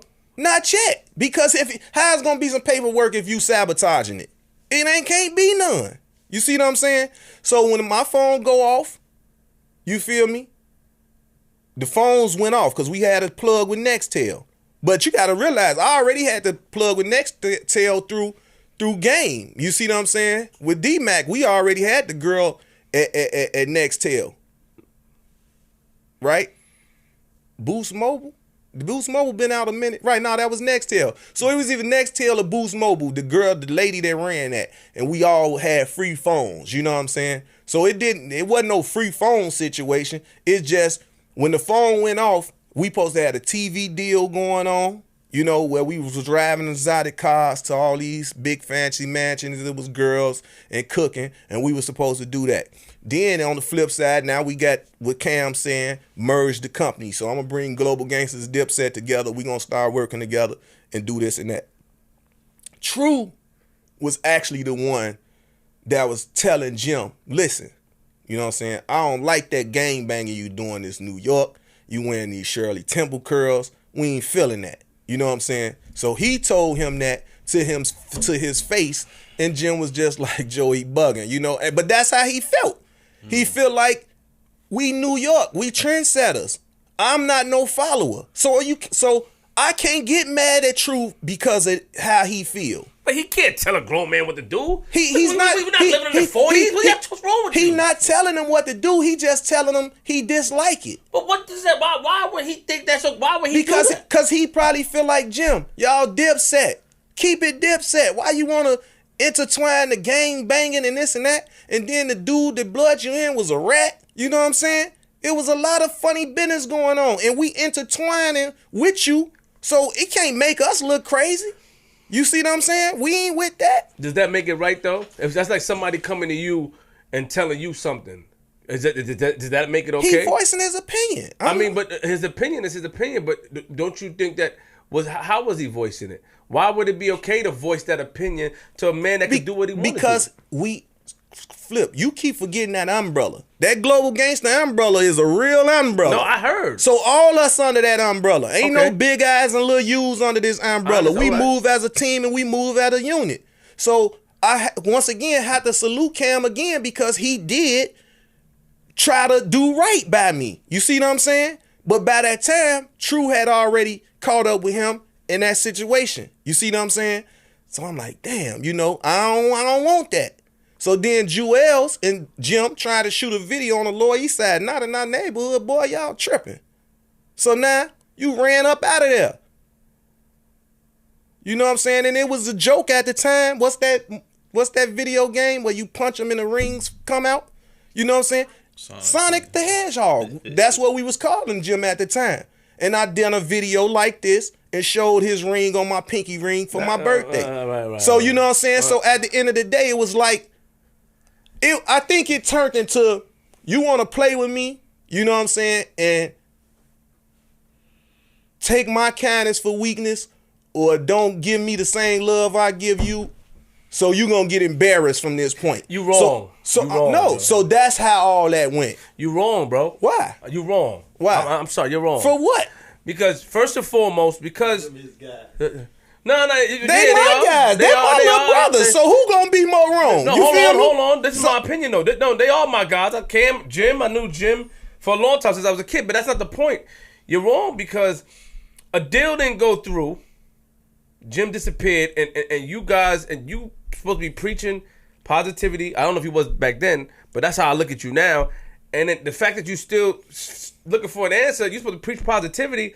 And I am. That's why I said I really didn't want to speak on it. He didn't take no money from you. He did take money from me. Hold on, if I'm promised money. Now let me finish, yo. All right, go ahead. He didn't take no money. He didn't take down your lady. He didn't do none of that. It's just a guy. How I look at it is that he was not going for friendly extortion. He ain't gonna tell you he felt like no friendly extortion. He wasn't going for it. He ain't gonna tell.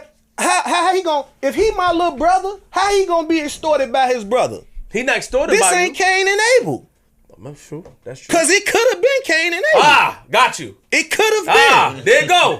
There we go. But it wasn't. Exactly. There we go. And he probably felt that way. He probably felt that we moved from the situation. He probably did what's best for him because of how you talk. It could have been a Cain and Abel. No, I'm saying to you, because you keep saying friendly extortion. I never, ever in my life gonna put my life on the line for him, and then I'ma hurt him. It don't make sense. That's what I'm explaining to you. And people will tell you, I done interviews prior. I did a public service announcement. I do not want, on my behalf, no bodily harm on Jomo Joseph Jones. I don't want that. Why you calling his real name? Why you saying all that? It's my little brother again. I'm gonna tell you publicly. You trying to be funny? No, I'm not. I'm not. Watch you. I didn't even know you. You got me sweating. You know what I'm saying? You look at man. You get mad at me, but I'm trying to make you make because I don't want nothing but the best for all of them. But I can't. I gotta tell my story. I'm trying to make it make sense, though. I'm making it make sense. There was no paperwork yet. You keep leaving out the yet. No, but there was no paperwork. It was a verbal contract. Twice. You're basing that over streets. It's behavior. I'm a street dude. I'm doing everything. That's gonna trying be to get into the entertainment. Exactly. You know the two don't mix. It don't mix. So if I'm gonna leave the streets alone, and my brothers is in the industry and gonna bring me in, I got 1,000 people coming too. You see what I'm saying? So you ain't just telling that to me. You telling that to them 1,000 because I don't sugarcoat nothing. I bring them around. I have them in them rooms. I let them meet people. I give them numbers, cell phone numbers, all that. I don't be in the way of none of my people. So I don't want nobody to be like that to me. You see what I'm saying? Especially when you could call on me at any time, 24 hours. I catnap. I'm jumping up with the choppers or whatever, coming for you. And now when it's time, so you gonna make me dumb muscle forever. I'm not dumb muscle though. You see what I'm saying? And if I feel like you want to play me like I'm dumb muscle, it's gonna be an issue. So what happened after you say he disappeared? But did you try to reach out to him? He reach out to you, or? And why you didn't reach out to Killer? Killer said. I reached out to Killer. And what Killer said? I say, Killer, our phone's off. What's up with this dude? Oh man, you know how he is. So Copper was running the phone. I remember the whole Nextel thing. Yeah, Stack was a part. Yeah, I remember that. So you know what I'm saying. So and even with Stack Bundles, I'm the one had him go there when the beef was on. I done that. K Slayer tell you pull up the footage. Soon as he did his first interview with K Slay, first thing came out his mouth. Shout out to big bro JoJo Capone. First thing came out Stack's mouth. I done that. I could have told him, I don't want to see you around them. You feel me? I didn't do that. That's his chance, his opportunity to make it. Bird Gang, do it. I done that. That ain't no secret. Mm-hmm. Like, so I'm not one of them type of people, bro. Any of them will tell you, whenever they came to Chicago, they kept their jewelry on, they were safe, they can do what they wanted to do. When you with me, you know what I'm saying? So at the end of the day, just do that for me in return. Like, don't be like that with me. I'm going to tell you like this, and I hate to it's be crazy, but I don't know why certain people be like they be when money involved and all that. So, okay, I'm watching this TV show. I don't know what it is. It's him and Chrissy. Chrissy jump on there. Oh, I designed this clothing line or whatever, and he don't want to pay me. You know how happy and relieved I was to see that? To see people thought I was tripping on him. But here go your own wifey, your own girl, and it was time to break bread. You ain't want to give her percent. And it's played out on national TV. See, it wasn't no national TV for us. It was DVDs and basically YouTube. So you ain't speak to him since then? I ain't spoke to him. I mean, he sent word, told my uncle and them like, that ain't for us. I got caught in a situation where I was, I was finna wild out. But once again, no women, no children. You know what I'm saying? Yo, hold on. First of all, because I want to wrap this part up. But let me just say my opinion.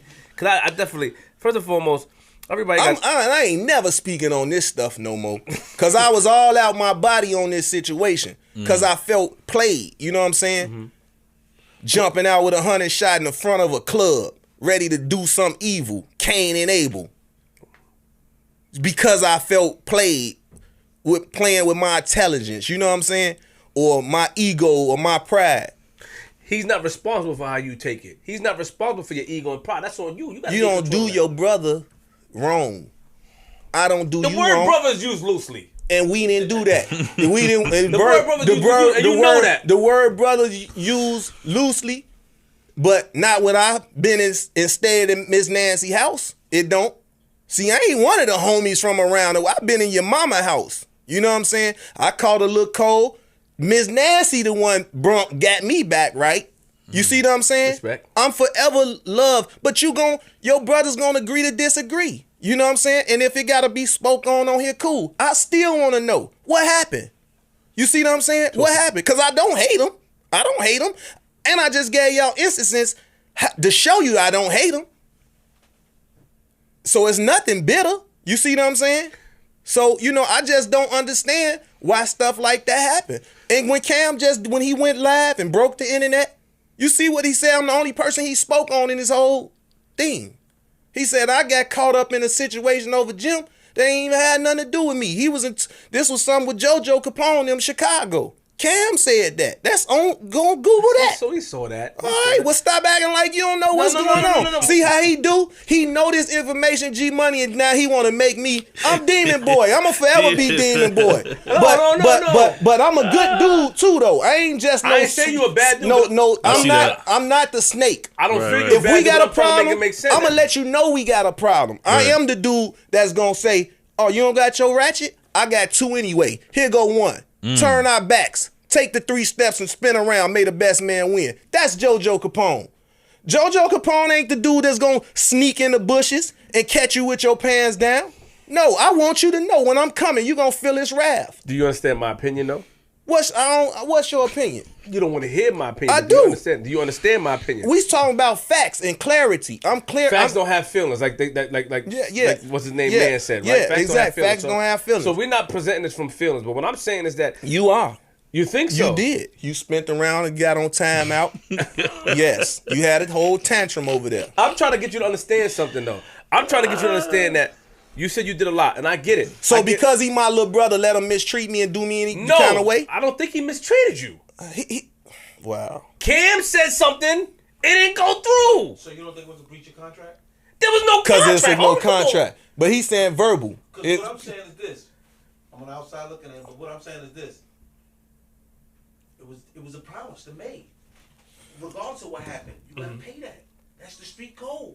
That's what we going by, the street code, and the business is not the street code. But yes, it is. That's you, because it's in the street, it's still business. It's still like business. A street dude can run a Fortune 500 company. It's the same. That's a fact. That's a fact. But what I'm saying, if it's not like his name was on paperwork and then Capo did that. That's not different. If I come right now and say I'm gonna buy your son a pair of sneakers and I don't buy him the sneakers, ain't in a contract. What you gonna say to me? I'm like, that's fine. Why you promise him sneakers?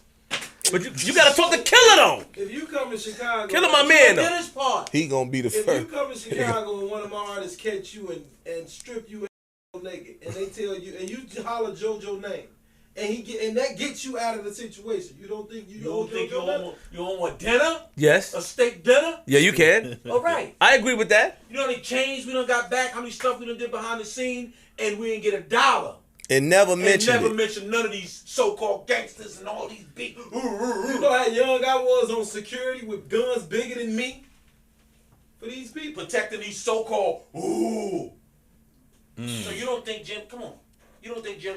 You don't even think it's worth a conversation? And JoJo compensated You don't think all it's of worth- us you don't think for it's these worth- things. You don't think it's worth a Growing up. conversation? And like you said, no women, no kids. I wasn't with him. He called Don't my do phone. it, Black. He Don't called my phone. do I it. got him right here, Black. Right now. No women, no kids. Y'all got to grow up. No, we are grown up. Wow. Y'all got grown up moving. But- Nobody got no scars. Nobody got hurt.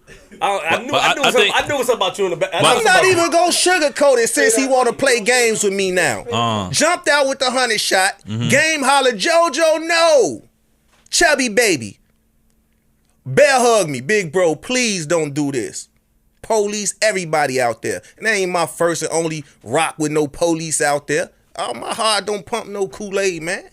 And I love that boy like a little brother, like I said.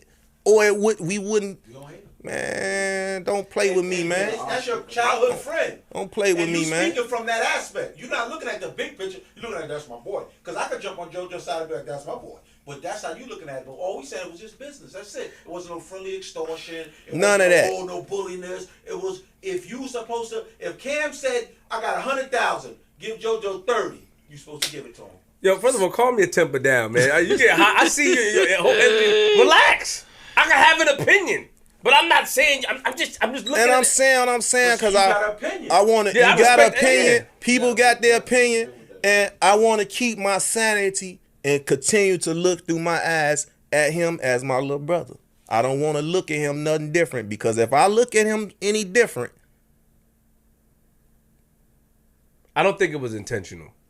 To be honest, some people go through other frictions. I don't think it was intentional. If you had a rapport like that, why must we always go to the negative side? Like, yo, he was hating. You don't know if something went on between him and Killer that he had to make that decision.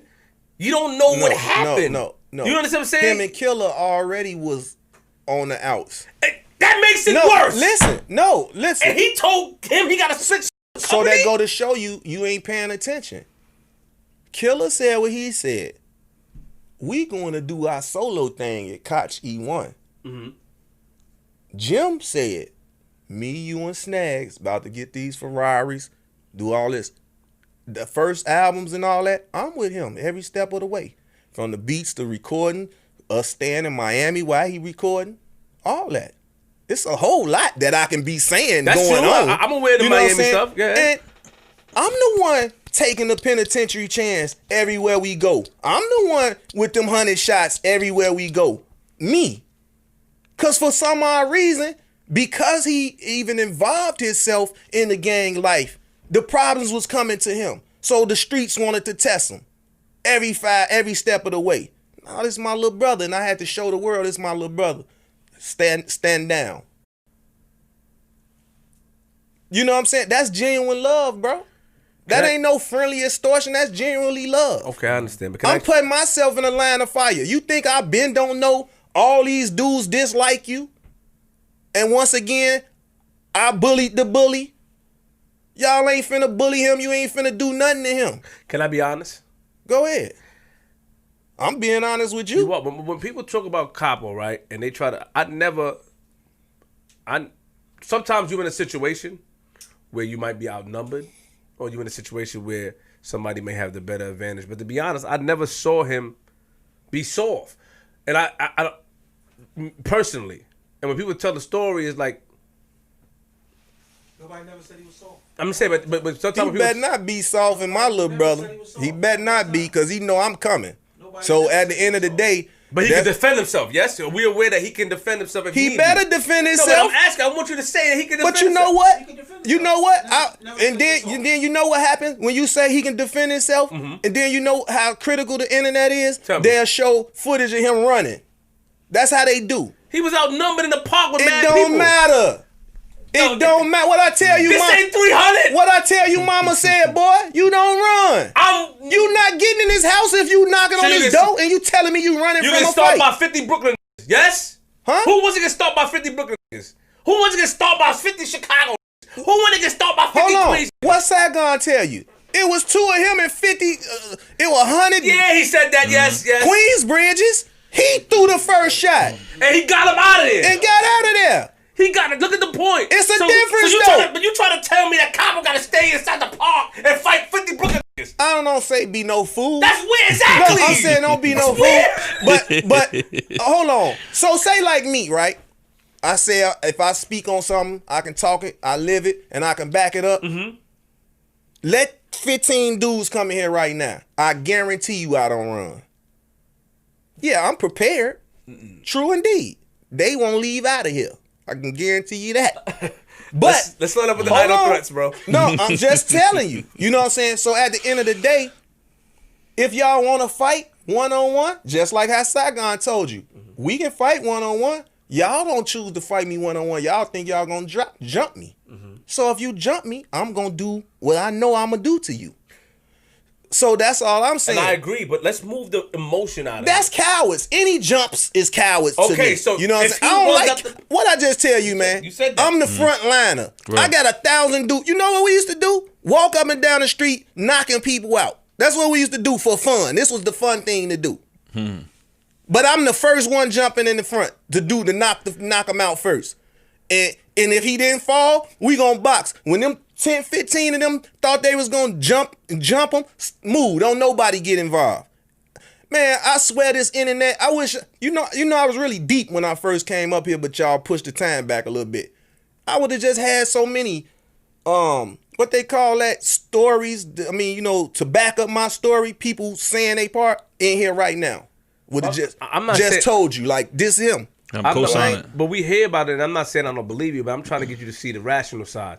I'm trying to get you to take your emotion out and be objective instead of subjective. I want you to be objective. Carl Thomas emotional. No, you're not Carl Thomas, but emotional. Even you said, I want to know what happened, because you said earlier, it was 2 situations. It was. Cam said what he said. Yeah, and then Jim said about the Ferraris and the 3. He said, right, with Kyle. Yeah. Now check this out. Now, because I ain't tell you the third, right? See, now it's 3. Hold on. Okay. Myself, Big U, Steve Lobel, we get Nipsey Hussle signed. We up there as soon as we hit the door. Global Games was all. It was like a concert when I hit the door. Alan Grumblack, like, what's going on? Global Games is coming over here? They thinking we about to sign over there. So he like, yeah, well, we here for Nipsey, but yeah, we gonna figure it out. So we go in there. He got a Dipset poster behind his chair, you know what I'm saying? So the staff come in here, he the one who hold them down. I ain't asking them dudes to be talking all that, because I'm in this office. I don't want them feeling like, what, hold them down, what you mean? You know what I'm saying? And ask them questions and all that. I didn't want all that. So I'm just smiling. So he tell me, hey, so I can call to Chicago, George Daniels Music Room and all them, the radio station, call them all. Every last one of them gave him the thumbs up. Yes. If you're going to do a deal with them, yes. They music sell, they DVDs sell, they video, whatever. We do it. All of a sudden, Alan called me. Oh, everything checked out. But keep your options open. But y'all trying to sign the next movement. I'm the movement that's moving. It ain't rocket science. Don't give my enemy no money to defeat me. Come on, man. Like, you know, everybody got insiders, bro. Everybody got insiders. So at that point, I'm cool. That ain't gonna stop me. None of that ain't. I've been eating. So you try to assume that Jim might have stopped you from getting a situation? Man, that's what I was told, man. From inside that building, and at the same time, Cam was suing them. You know what I'm saying? Because they was playing with his checks. You remember that, right? You remember that? All my stuff fact checked, bro. This ain't Instagram and Facebook. Mine fact checks out. I'm not questioning your facts, but slow down. No, I'm just saying. You got all hot, you start sweating, relax. Yeah, nigga. man, because it's like. I'm just trying to get you to see something from a different perspective. But it's hard because it's like. It's hard to bully the bully. It's hard, man. Intellectual, you could be tough, you could be ignorant. It's gonna be the same. I want him to come from a biased opinion, first of all. And that's where you come from. Right. A bias? You're not even being fair. You're not even understanding. Don't do me like that. That's what it is. I'm very I was quiet unbiased. the whole time. No. Hold on. How quiet was I? Now, you was very quiet. I respect, but hold on. I was very I'm trying to get him to see something. Like, it wasn't no paperwork to me. Like, it's no paperwork. If it was paperwork, it's different. I can say, all right. No agreement be true. And true life You're going to go buy a Kia Coke, and we going to say we 50-50 in black and white.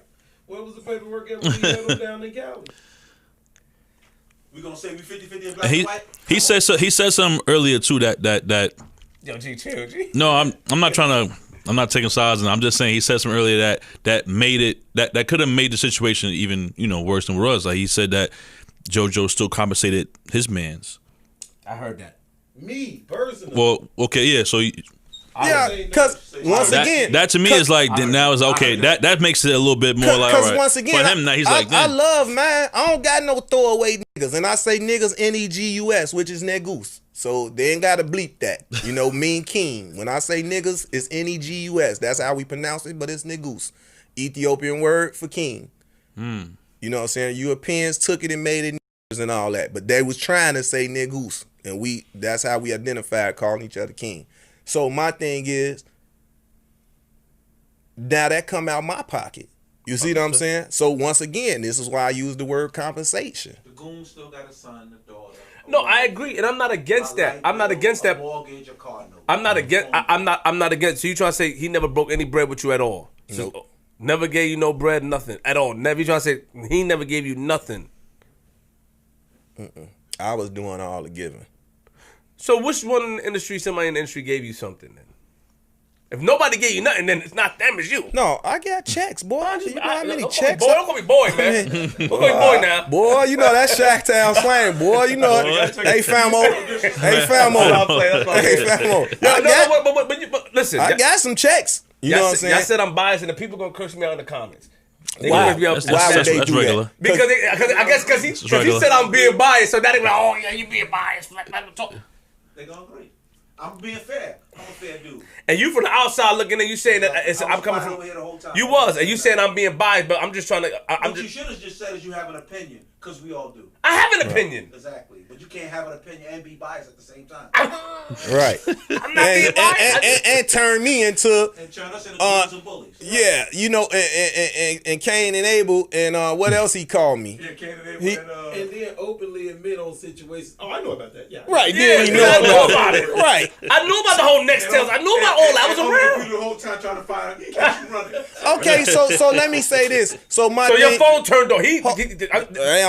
Okay. So now, so hold on now. So let me say this. So since we want to say who problem is, okay. So JoJo, it go haywire. Jewels, it went haywire. Max B, it went haywire. Jaja, it went haywire. Cam, it went haywire. And whatever was going on with Stacks, haywire.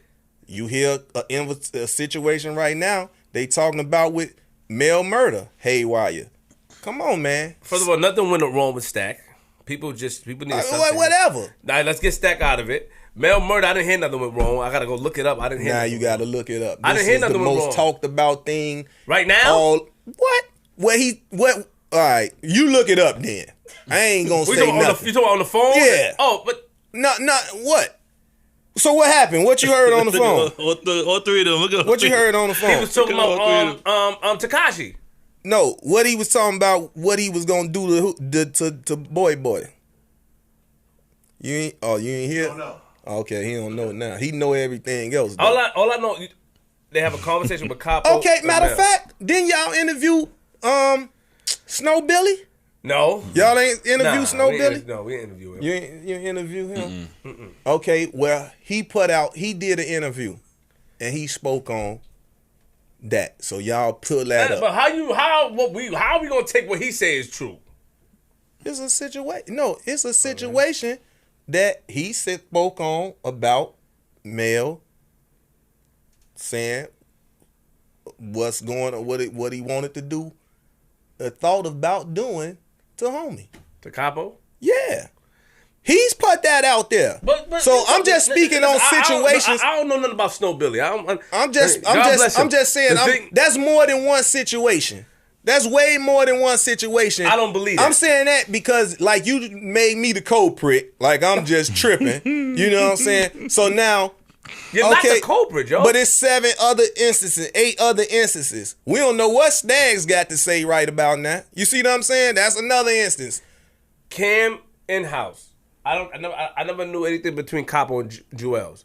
I know something between Jewels and Cam. Cam in-house. Nothing happened with Stack. Jaja, we heard her story. I think it's just... You heard the story about the other boy from the Bronx, Hell Rail. You heard something about Max B. Man, this list go on, man. So my little brother, Jim Joseph Jones, Jomo, I don't know what his issue is. He got to tell us, break it down. So get him up here. Get him on this in the hot seat. Hey, man, I got a scratch-off list. I'm running it down, and what happened? And see what he say. That's how you do that.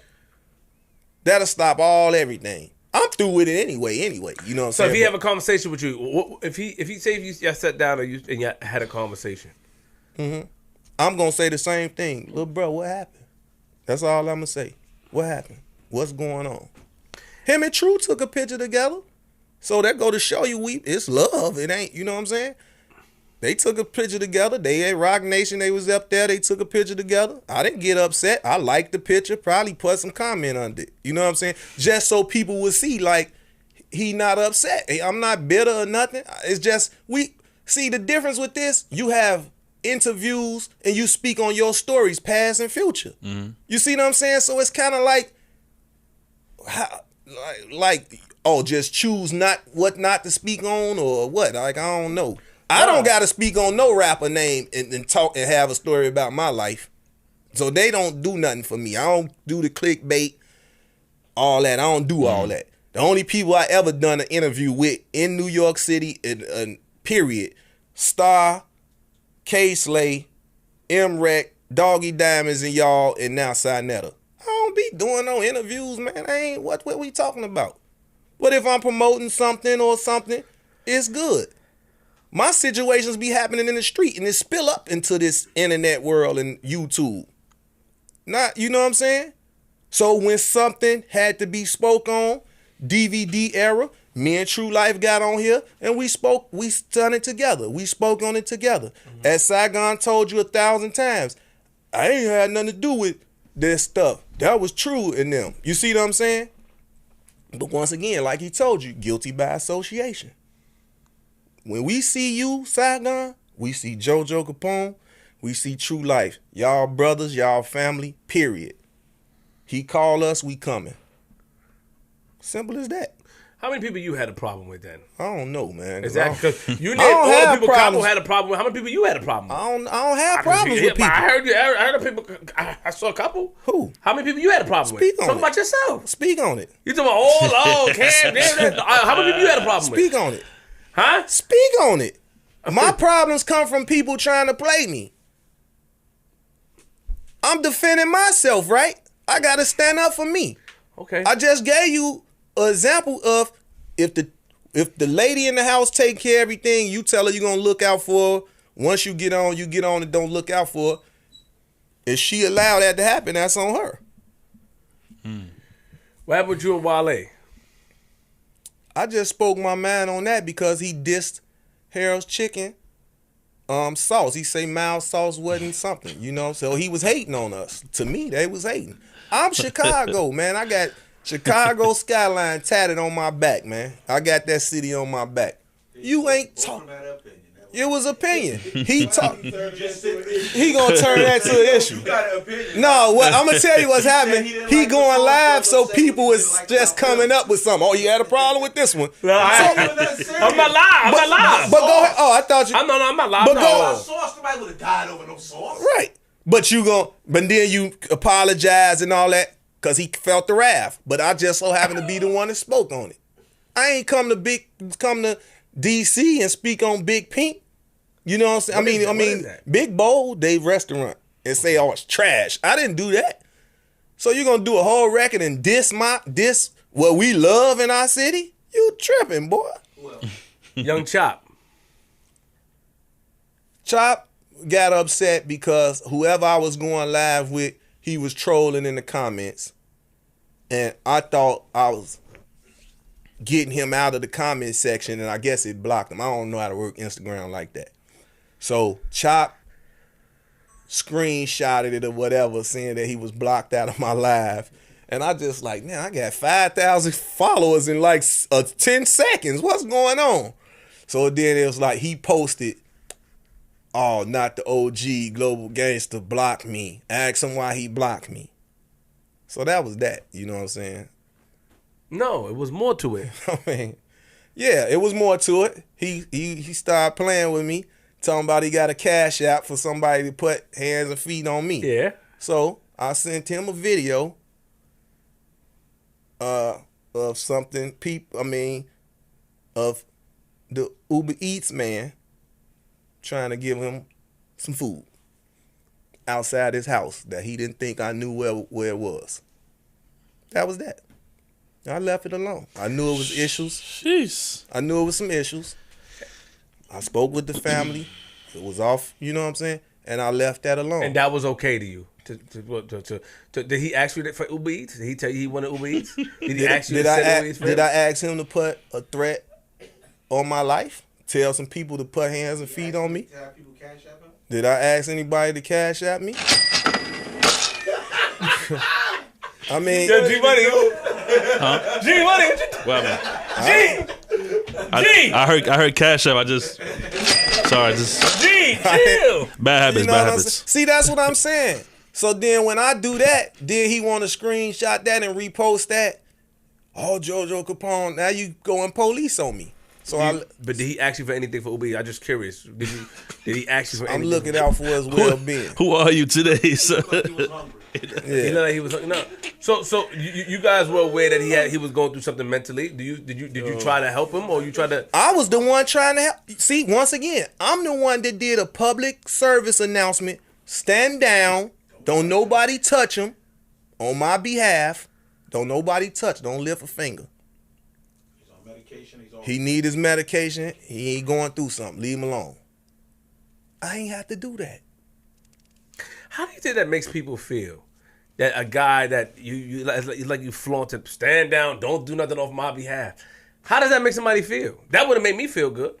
It wouldn't have made you feel good? It's cool, but I'm comfortable with who I am. So Swiss cheese your house then. No. All right then. Hey, don't put my house in this. I'm just trying to tell Don't put you. my house in this. So that's what I'm saying. So listen what he's saying. I didn't say that when you said, "Oh, stand down, nobody touch him, mother serving me." That's a serious threat. Cash App. I got No, he- on Cash App for anybody that put hands and feet on. We knew that something was, but JoJo, I saw the video. Yo, something wrong with him. So I went outside, ordered me some lentil soup, rolled through all out Chicago because he told him he's in Chicago. So I showed him, yeah, I'm in Chicago. I'm eating some lentil soup. Come collect your money. Location on the phone, however that go with Instagram when you log. Go live.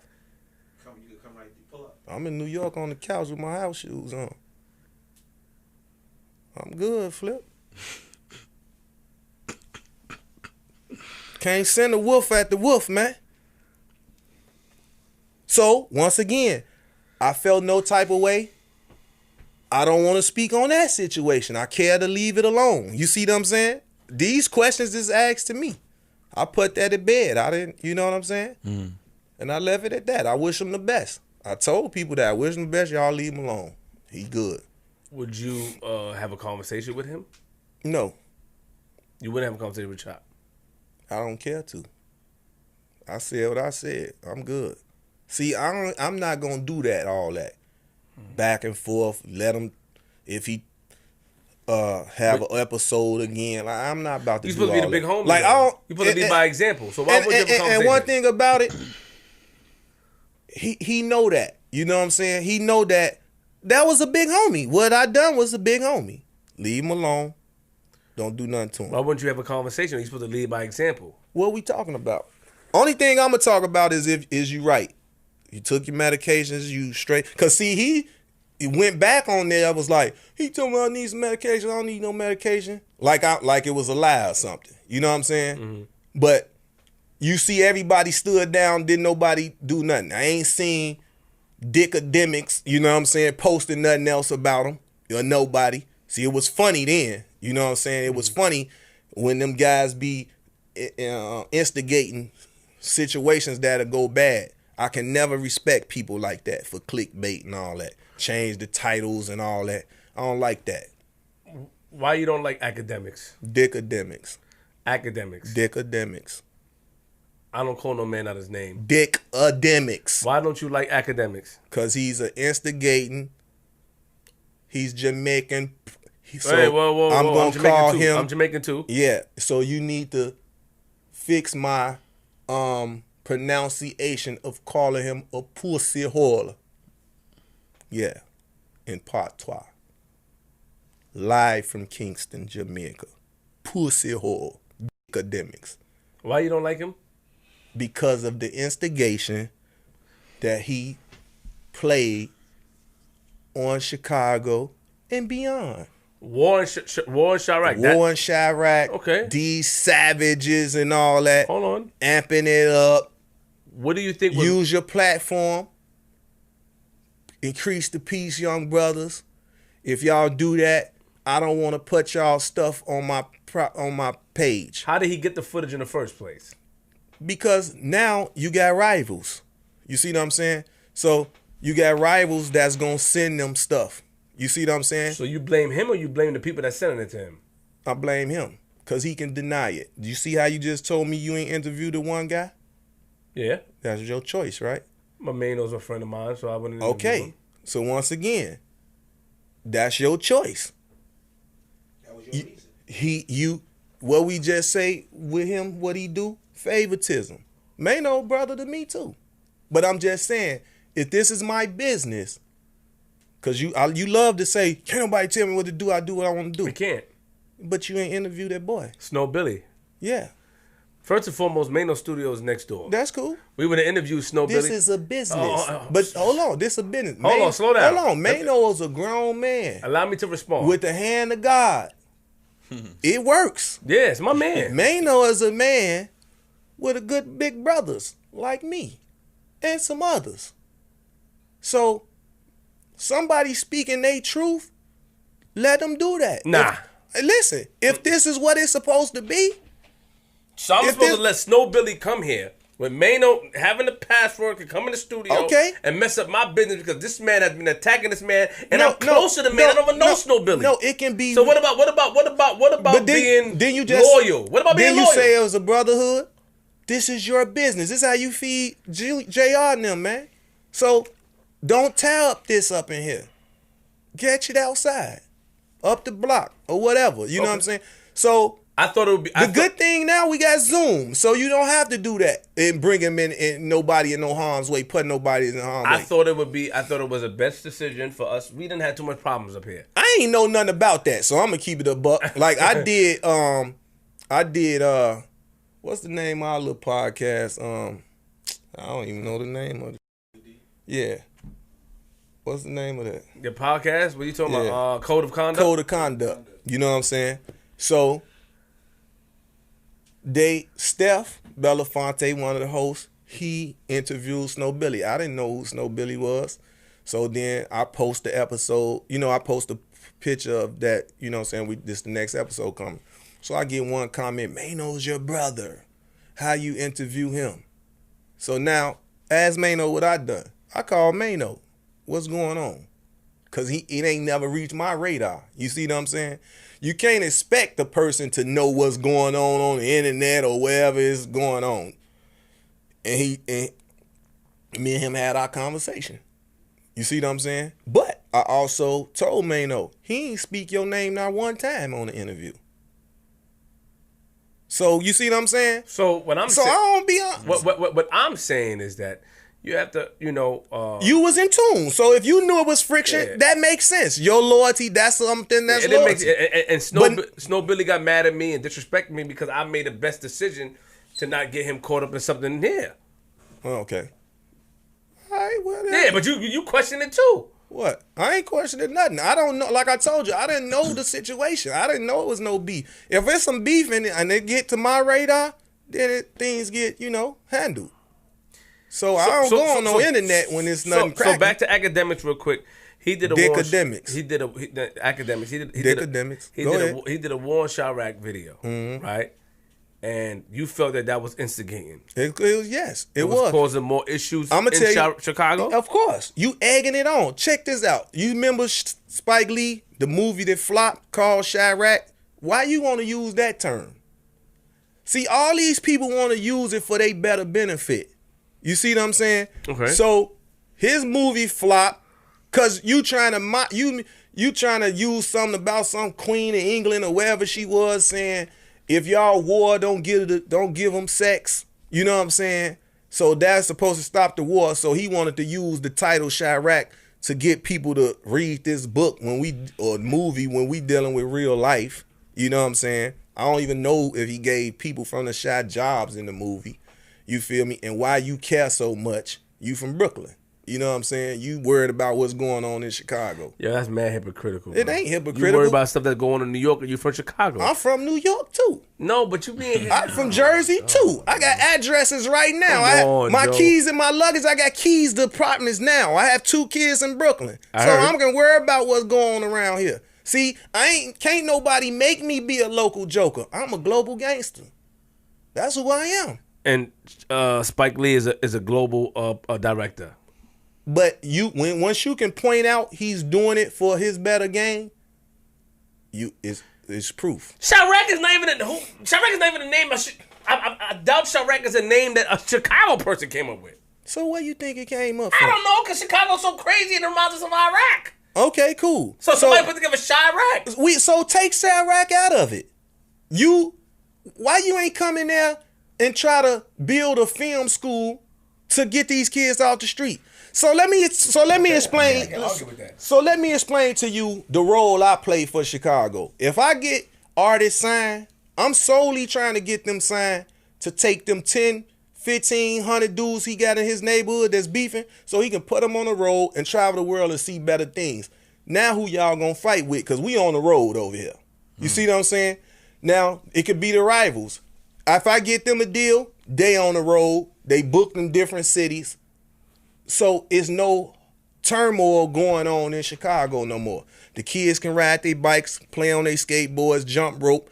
But you know, the last time I seen a kid jump rope and ride their skateboards, they doing that on Lakeshore Drive. That's so unattached to the city. That's like riding your skateboard in the water. That's how far away you got to go do that. If you set the city up, the West Side Highway is the Dan Ryan. FDR is Lakeshore Drive. Picture you got to ride your skateboard on the FDR. When it's all this city over here, but you got to ride your skateboard on Lakeshore Drive. I mean on FDR. That's crazy. So when you lose a child, you lose a nephew, nieces, and people, you don't want nobody taunting that and playing that. You know, a little nephew to me that had got shot, his baby mama was driving and she was pregnant. The World Star put that up. I had them take it down. You think a family want to see that happen to their kid? It's distasteful, man. That what goes on this internet and what be seen. When you put up something, now they doing this fact checking and all this. But if somebody get their brains blew out or something graphic like that, they got it on there.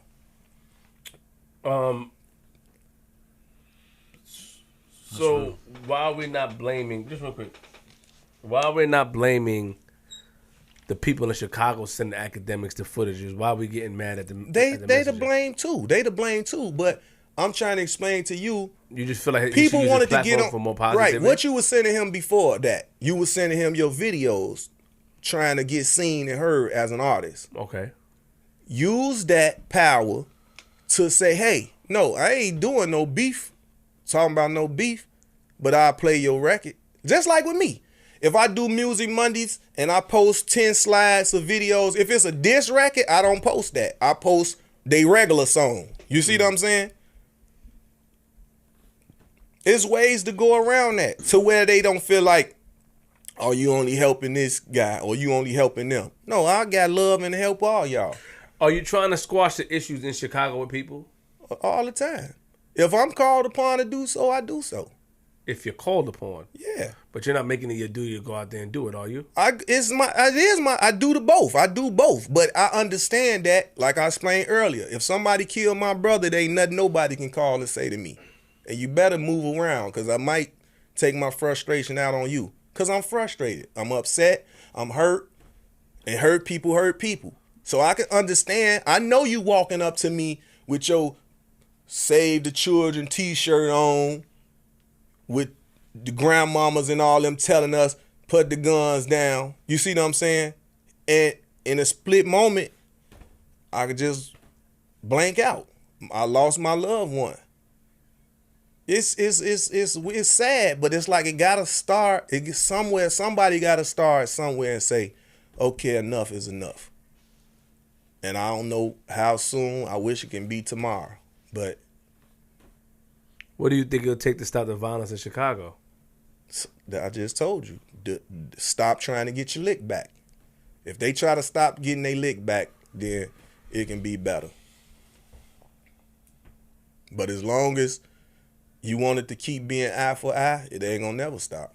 It's gonna go generation to generation. Because these are my kids that's out here now that's doing that. And do I raise them that way? No.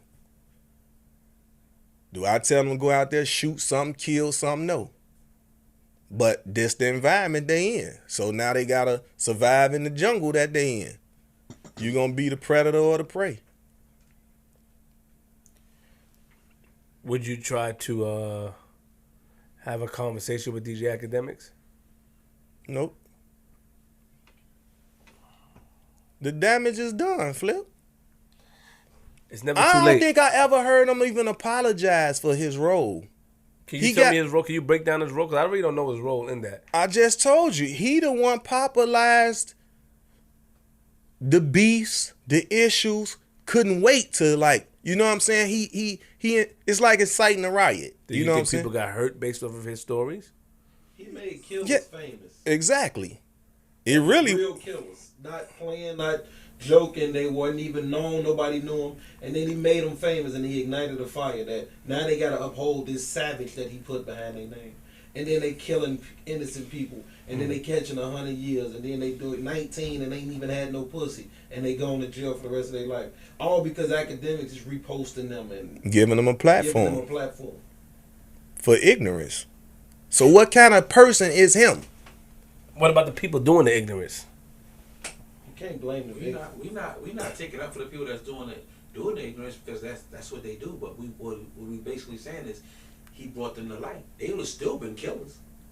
That's like the saying, if a tree falls in the forest, do it make noise? Yeah, it make noise. You just ain't there to hear it. That's a good. That's a good lie. You ain't pouring gasoline on fire. That's all academics did. That's all he did. Just the clout chasing out. It's 21st century, 2020. Everybody want to be somebody. Look on Instagram. Nobody broke, nobody poor, nobody hungry. And the people that's under the comments that's poor and broke and hungry, we don't even believe them because we think they scamming. And you ain't it could be a person on there genuine. 10,000 likes. Yep. And everybody do it for the gram. If you say you ain't do it for the gram, you're a liar. And if you say you ain't do it for the gram, I believe that. But I'll believe you more if you say, yeah, I did it for the gram once. I know 10 kids from that academics era, them Cyrax savages that he called claim, would kill somebody on camera for 100,000 likes. And I go to jail and be in jail, like he said, 19, never had no pussy, and be in jail, happy like, and take that 100 years and run with it. And do his bid. And live on jail time. Jail and game time. And cool with it. And you know he's from Queens, bro. Don't put me in it. He can't fathom the thought because Queens ain't Chicago. That's another conversation. Hold on. Slow down. We're not ego tripping here. No, What's Queens is Chicago and Chicago and We're Queens. all brothers, man. I might be. You might be all right then. You might Can't speak for me. Yeah, why? You got issue with Queens, man? Maybe. Why? No issue. I actually He pulling a flip on the flip. flip. See, look at it. See, This on the way out. Flip up when I get to it. I'm just gonna take my shirt off and go crazy on you, all type of shit. You saw what he did. You Why? But I don't do that. what? I don't act like that. Crazy. No, I don't. This boy is delusional, You man. did your homework before you came here, right? Yes. What you think we did? When I they don't know told what me y'all when did. we was coming, I said, "Oh, the kid that I'm slams the factory." Further, I'm not a kid. I'm a grown man. Okay. So let's get that out the way. But I like you. You cool. You didn't want to give me a pound. You know what I'm saying? No, I'm joking. So my thing is though. But are we not blaming? You know, we could be blaming the messenger instead of the people that's sending them, the people that's doing it. You should get mad at them as well. Do you answer and respond to every DM you get? No. All right, then. Do you repost everybody that asks you to repost something? No. All right, Do you then. think you can save the world? Yes. Japan. Yo, G! What's happening? Yo, G! Global What you gangster. talking about? Global gangsters? Don't do that. There's no global gangsters in Japan, man. It is. No. They gonna come through. You gonna see. I don't want no problem They'll with see. that. Hey, my footprint's over there. No, we here. I just, I try to, and I understand. I understand what you're saying. You're not, just try to look at it from a different perspective. That's all. I'm not trying to sit here because you started sweating and stuff like that. You started getting flustered over there. I'm like, oh, that's a control. Yeah, because it's like you know how you want to put something to bed and just say this is my last time and really make it be that. Because I have so much to talk about and things about me, but it just seemed like it stayed into that loop. You know what I'm saying? But you brought it up. You know that. I ain't bringing up nothing. I'm answering questions. I asked you something else and it fell into that. I wasn't ready for that. You thought you alley-ooped and set it up. I didn't. You think? Come No, on, I man. didn't. No, I yes, didn't. you do. Yes, you do. Yeah, my fault. You know what I'm saying? And I told you, listen, I don't even want to speak on these people, man. I'm cool with that. But nobody speaks to you and have a back and forth like I do. That's the difference. So the difference. They can. They can, but they don't. Cause that ain't lying to them or nothing. You know what I'm saying? I'm not lying to them. If I have like with me and him, if we having a disagreement, you know what wind up happening? What? I keep talking to him until he understand, and then he be like, "Yeah, I ain't." That's forcing your opinion on someone. It's not. Instead Because I'm not gonna stop talking to him until he see the common goal to what I'm saying.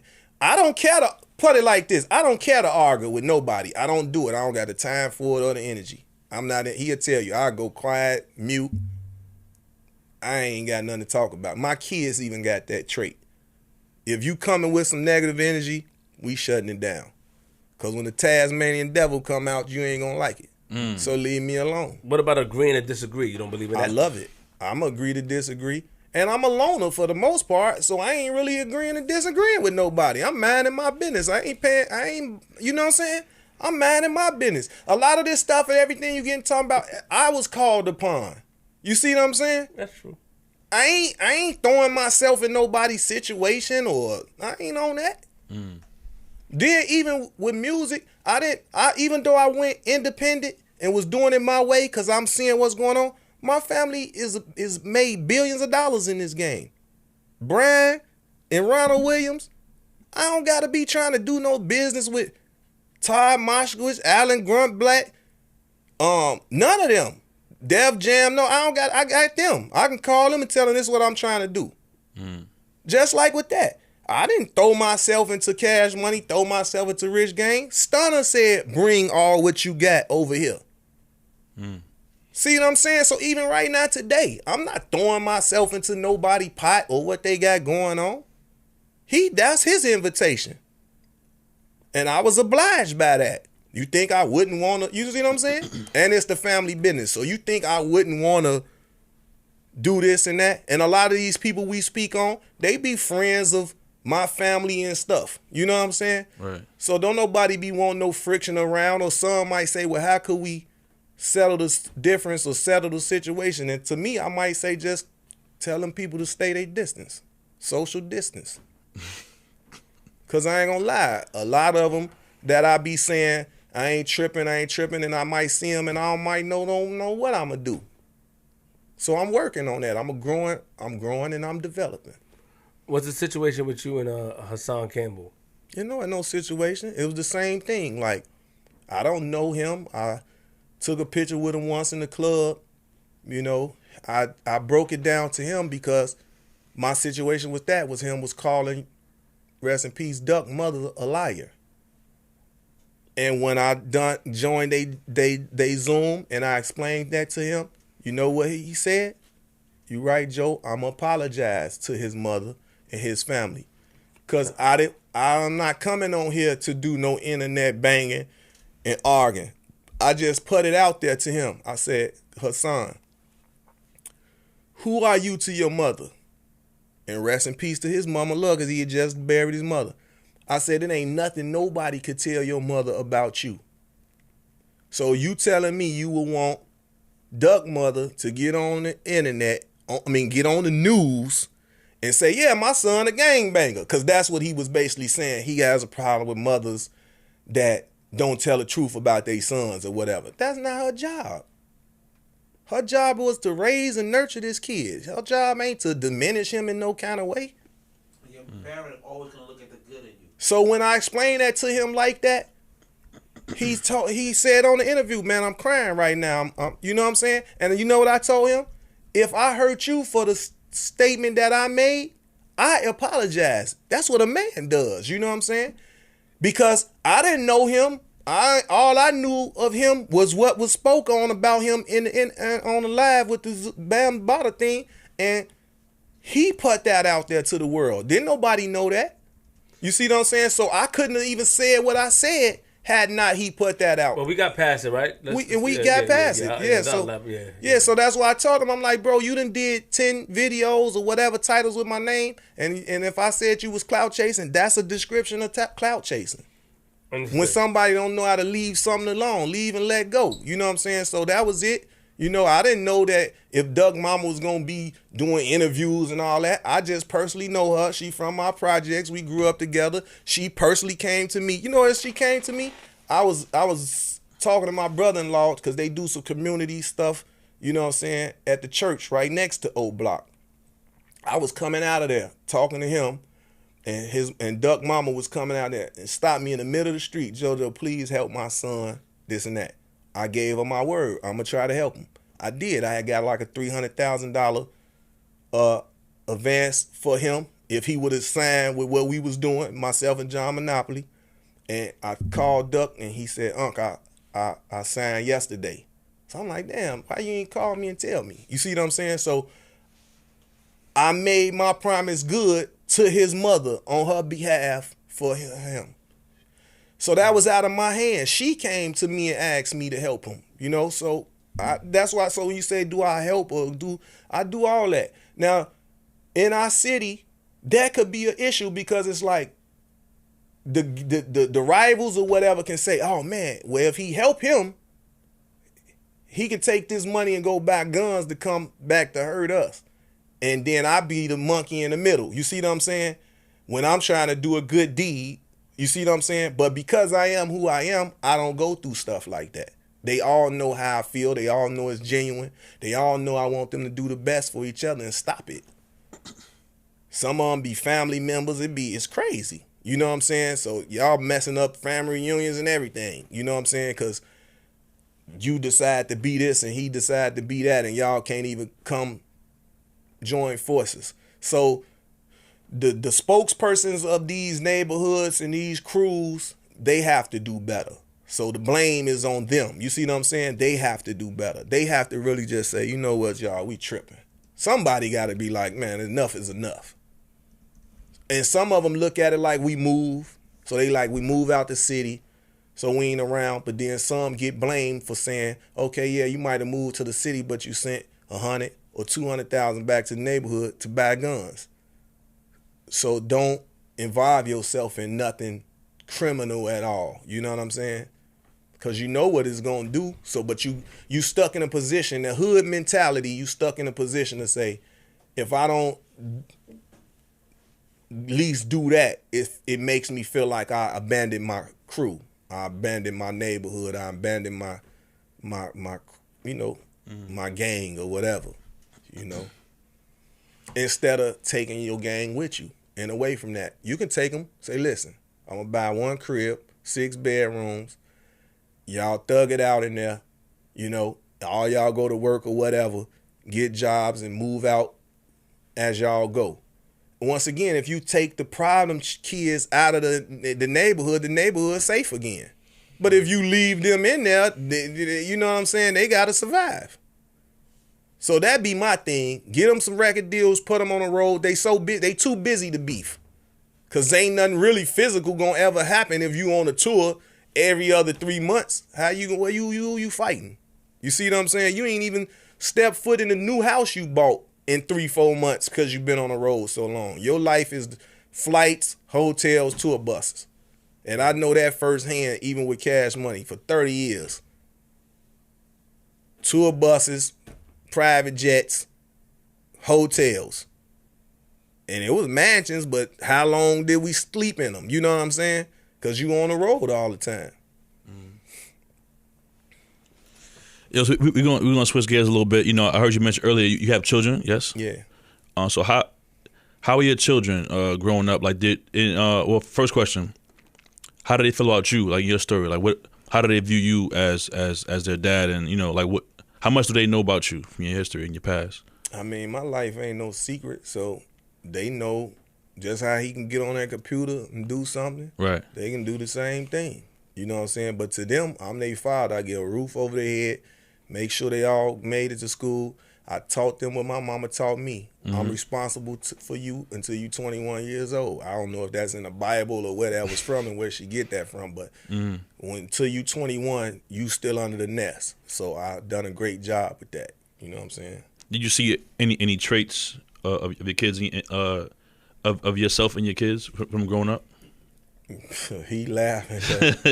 My son, like my first child, you know, he took that demon boy mentality. You know, I tried to move him, you know. And you know what? Now I blamed my mother, you know what I'm saying, and family members, because when he would do something, she or them would say, oh, you so damn bad, but you ain't nothing like your daddy. You just bust that car window, but your daddy to bust the car window and set it on fire.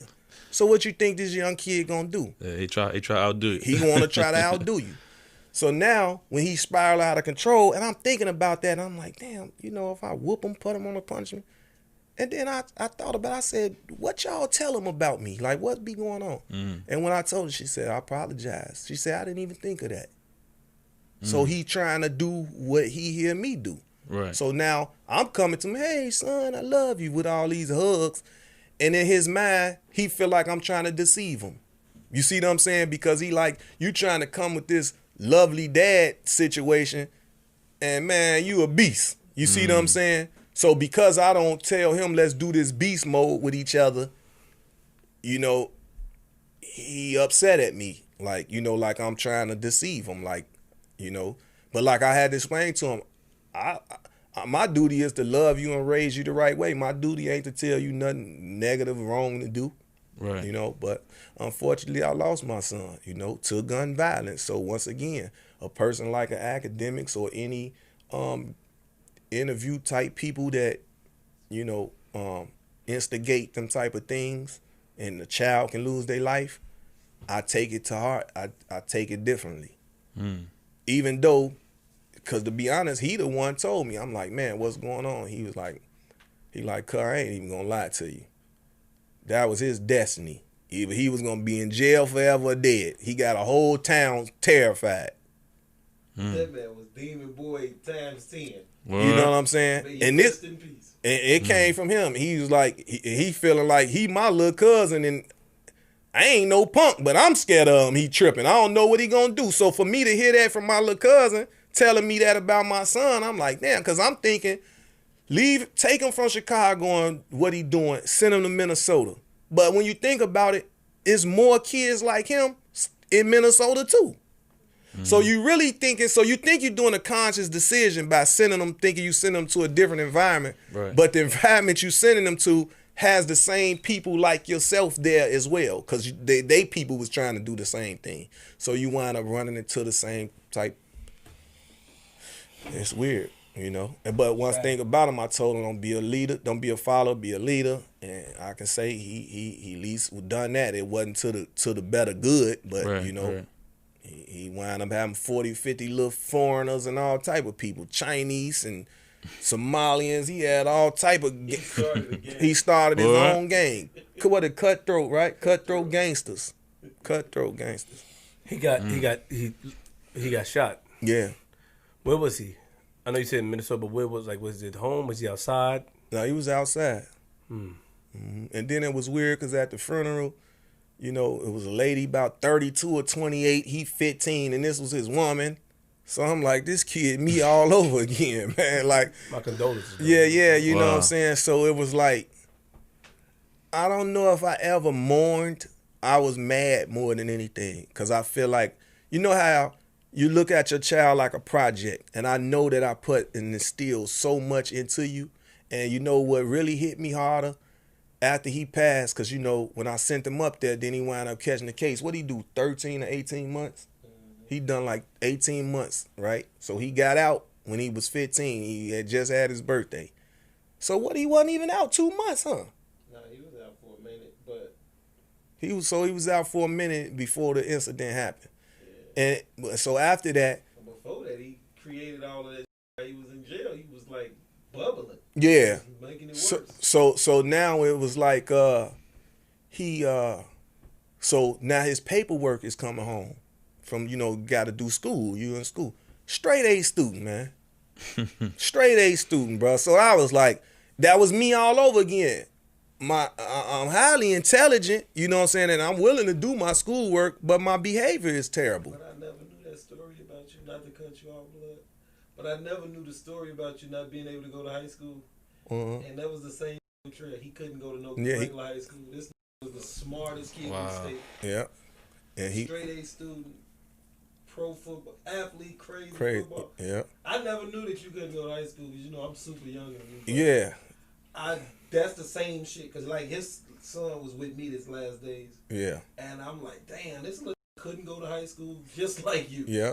That's crazy. I'm gonna ask you a question, and you know, no disrespect. Do you take any blame for that? No, do you ever blame yourself for that? No, like, I done the rightful thing. If I leave him in Chicago, it's gonna be he telling you. Yeah, he did. He gonna be dead, or he gonna be in jail forever for getting caught for the stuff that he doing. Mm-hmm. He setting stuff on fire. He doing all type of stuff. You know what I'm saying? So I gotta take you out your comfort zone. You see what I'm saying? Mm-hmm. So I'm sending you up here with my auntie. I got cousins that's there that can be a second father figure. There's more than enough of them. You see what I'm saying? Right. And you can't say you ain't getting no love. You got a house, a roof over your head. You getting meals all day long. You know what I'm saying? So you ain't suffering from not getting no love. Even though he was in Minnesota, Joe was still back and forth in his life. Yeah, right. And I'm still back and forth, whether it's phone calls or whatever. Up there, but, you know, it was in him already. He was going to do what he's going to do. So initially when it happened, did you already have that mindset, like you said your little cousin told you, you know, he think that, you know, it was destined for him, but were you mad at yourself? Did you try to like think of different ways I should have did this, or you thought that you at the time you? So I ain't telling you the story because I done it. I took him out the courtroom. I told the judge, send the bailiff outside. His stuff is packed to the ceiling in his truck. He out of here. So if you don't put him on no paperwork, judge, we jumping on the road. We gone. And when I told that to the judge, I said, send the bailiff outside. They'll see all his stuff packed up. I already had in my mind what I was doing with him. You see what I'm saying? Because I can't beat him, keep him on no punishment. That ain't gonna work. You know what I'm saying? First chance he get, put it like this. If I put him on punishment for a month, that 31st day he go outside, you feel me? He done, now I'm getting the call. Come over here. He done cut the lock off the, you know what I'm saying? The last situation, he done cut the lock, the burglary bars off somebody's house. I don't know what you about to do. And you done set their house on fire. You done set they garage on fire. Cause it's like, just say the neighborhood watch type thing. And I think the man was saying that they was kicking the lights out on the block and all that and told on him. So he ain't like snitches. So you know what I'm saying? So he gonna go cut the block off the man's house and set the garage on fire. Come on, man. You know what I'm saying?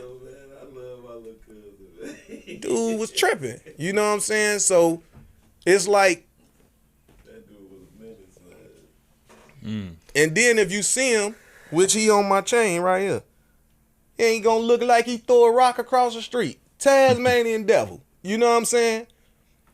But that be like that. And I didn't know, and like I tell you, he'll feel like I was deceiving him because I didn't tell him no war stories and all that. I didn't do that. Tell you like this. Lil Fo Bent had got killed. Game called me. While Game on the phone with me talking to me on speaker, guess where I'm at? At the jail, at the at 3rd District police station, getting him out of jail. I don't know what he done did at this time. And I filmed it. It's on the DVD, the Chicago version DVD. I don't know which one. And I said, hey man, what you gonna do in life? What you wanna be? Because Game on the phone telling you he crying his heart out that his little homie just got smoked, killed, and you doing this. So he said, well, I'm gonna be a rapper. So he kicked some little bars or something. You know what I'm saying? And then after that, he wound up getting in trouble some more where I told you he had to go to court. So now I told the judge, listen, don't even put him on no papers or nothing. He getting out of here. So even after him getting out the police station right there, he still ain't, you know, it's like, and I'm like, and you got caught. So if you gonna do something, you know what I'm saying, you getting caught. Rest in peace, man. You know what I'm saying? It's a sad situation. You know, so let's go into JoJo Capone now in 2020. What's going on with you now, man? Right now, myself, my partner Steve Marcano, we've been doing this with Impact Network. They house like 90 million homes, you know. It's a network, you know, and we doing boxing events. Okay. You know, Champions and Stars, which is a TV show, you know, like a new ESPN or Showtime boxing type show like that. Then Birdman, I just left him in LA. He told me he about to do something, and then we gonna do like a joint venture type deal or whatever, and then I can give these artists a shot. You know what I'm saying? Don't get mad at him now. No, I ain't gonna get mad at him. You mad at Birdman? And I'm gonna prove to you that he told me this already. He did a video. He said whatever he want to do, I got him 100%. Whatever artist, we was doing a turkey drive in New Orleans, and he did a video and spoke on that. I had thousands of artists. If JoJo gonna run it and this and that, we want to be part of it. And we didn't do it. But I didn't wild out. See what I try to tell them artists and all when they ask me, I say, ask Birdman, add him on his page and ask him when y'all doing Cash Money Midwest. I was trying to sign 4-2 Doug, you know, so that's what it was, Cash Money Midwest. And so far, out of the people that I had my eyes on and then was in cahoots with, 4-2 Doug popped out of the situation. Probably with somebody else too, but 4-2 Doug for sure. He was like my first, you know, that I wanted to sign right then and there. Then with Duck, you see what happened with that, because Duck, Lil Zay Osama had $2 million. I had $2 million on the table for him. He came to the meeting. Who? Cindy Lauper's son. Oh yeah, Dex Lauper, Cindy Lauper's son. Had a deal on the table for him too. He's out here. Yeah, he out here. He just did something. But, I still stay in tune with them. I don't get upset if they don't sign the contract or do the deal. Because actually, even with Dex, and I'm speaking on this because it's like, okay, cash money, this and that. But now when they seen him and Wayne reconcile their differences, you ain't seen no footage on that. Ain't nobody speaking on that. It ain't no headlines no more. You see what I'm saying? You see how this game is funny like that? It's no footage on that. Nobody speaking on, they back together. 50 Cent was like one of the only people that jumped out there and was like, man, y'all better stay out of that. That's a father and son situation. Everybody else jumped out the window, had all this to say, all this. Now you just heard them saying they gonna do a like father, like son too before he retire. Now what y'all, you see what I'm saying? Come on, man. What's your percentage did you get from these things? What? There you go. You pocket watching. I got a song called Stop Pocket Watching, man. I just want to make sure, what's your percentage? 15, 20? Do you try to get 30? Because 30 is depending on what the deal is. Yeah, of course. I'm saying. We gotta eat. We got kids. We got You know, we got houses. We got cars. The lights got to stay on, man. Stay on. You pay rent in here. Yeah, don't worry about me. I'm just saying. See, don't worry about you. What you Can we work something out? Yeah, we work. No, I'm good. Nah, I'm all right. No, thank you. What days you want to work out I'm here? good. Oh, man, you guys are good. Gotta see the paperwork. You know what I'm saying? I'm good. No, thank you. No, thank you. No, thank you. I appreciate the offer, but I'm gonna have to pass. Wow. Yeah, but what else you have going on though? Like what else you got going on? In 2020 for JoJo Capone. I mean, we only got 3 months. It's over with. 2021. Let's go. Get rid of this COVID situation. Yeah. Yes, And let please. businesses go on, man. Films. I got a writer. Got like 100 scripts wrote. So we just had some Chinese investors, partners, was willing. They just was donating $5 billion to a company, that I'm on the board with in California, and then COVID hit. So I'm trying to do some positive things. And sometimes the past can open up old wounds, but the stuff that I'm speaking about, you see that evidently I must have been moving right and doing right by people because these blessings that's coming to me wouldn't be coming. How much kids you have now? Like how much kids you have Total? Yeah. 9. I got 9 children and 8 grandchildren. Right, but We got mouths to feed, man. What's their names? Starting, my first kids I had was twins, Ariel and Montreal. Then I got D'Angelo, Dantrell, Aisha, Destiny, Kayvon, Brooklyn, and Lil JoJo. Aisha Mack is your daughter, right? Yeah. Shout out to Michelle. She have got a good team, man. She got all these beautiful notes. Shout out to her. Yeah. You're her birthday gift, you said, right? Yeah. It's behind the scenes. Yeah. Yeah, Aisha Mack. I see your daughter. She said that her Mine was Tuesday the 8th. I shouldn't be pardon me. Wait till the joint over. Say that for later. She said that she does music, right? Your daughter does music, and she also said that her boyfriend was murdered. Yeah, man. Yeah, that was crazy too. Yeah. The 2 kids you have in Brooklyn is Brooklyn and who's the 2 kids you have in Brooklyn? You said you have 2 Lil sons JoJo and Kayvon. and Kayvon. So you got a son named Brooklyn too? My daughter named Brooklyn. Daughter named Brooklyn. I'm sorry, pardon me. You got a daughter named. And why did you name her Brooklyn if she's not from Her Brooklyn? mama did that. I would have never done that. How many of your children mothers you get along with? All of them. How many of them you got? he be Yeah, but you know what I do? Wait, hold on. Listen, I don't discuss them because I don't want them discussing me. You know what I'm saying? It ain't nothing bad, but I just leave them out of like my interview about me. And if I oppose to them to say, listen, your new boyfriend or whatever, he don't need to know nothing about me. You know what I'm saying? Don't tell him nothing about me or nothing. If you know what I'm saying. That's kind of tough to, I mean, how many baby mothers you got? Stop doing the ring around the globe. How much you got? It's irrelevant, bro. Like it's irrelevant. It's not irrelevant. How much It you is. It's irrelevant. Because something ain't right, huh? What? How much you got? Why? What you think I'm gonna say? 9 baby mamas? What you got? 8? You I got don't 5? gamble like that. I think it's 5. I You think it's 5? Yeah. Because it's 2 by 1, I know. 3 by. You see what I'm saying? Yeah. Okay, you Yeah. think it's So 5. it ain't no okay. lot. How many of them around? A lot of them around the same age? The kids? Yeah. They all. Well, them oldest ones was. Because the oldest one's, 29?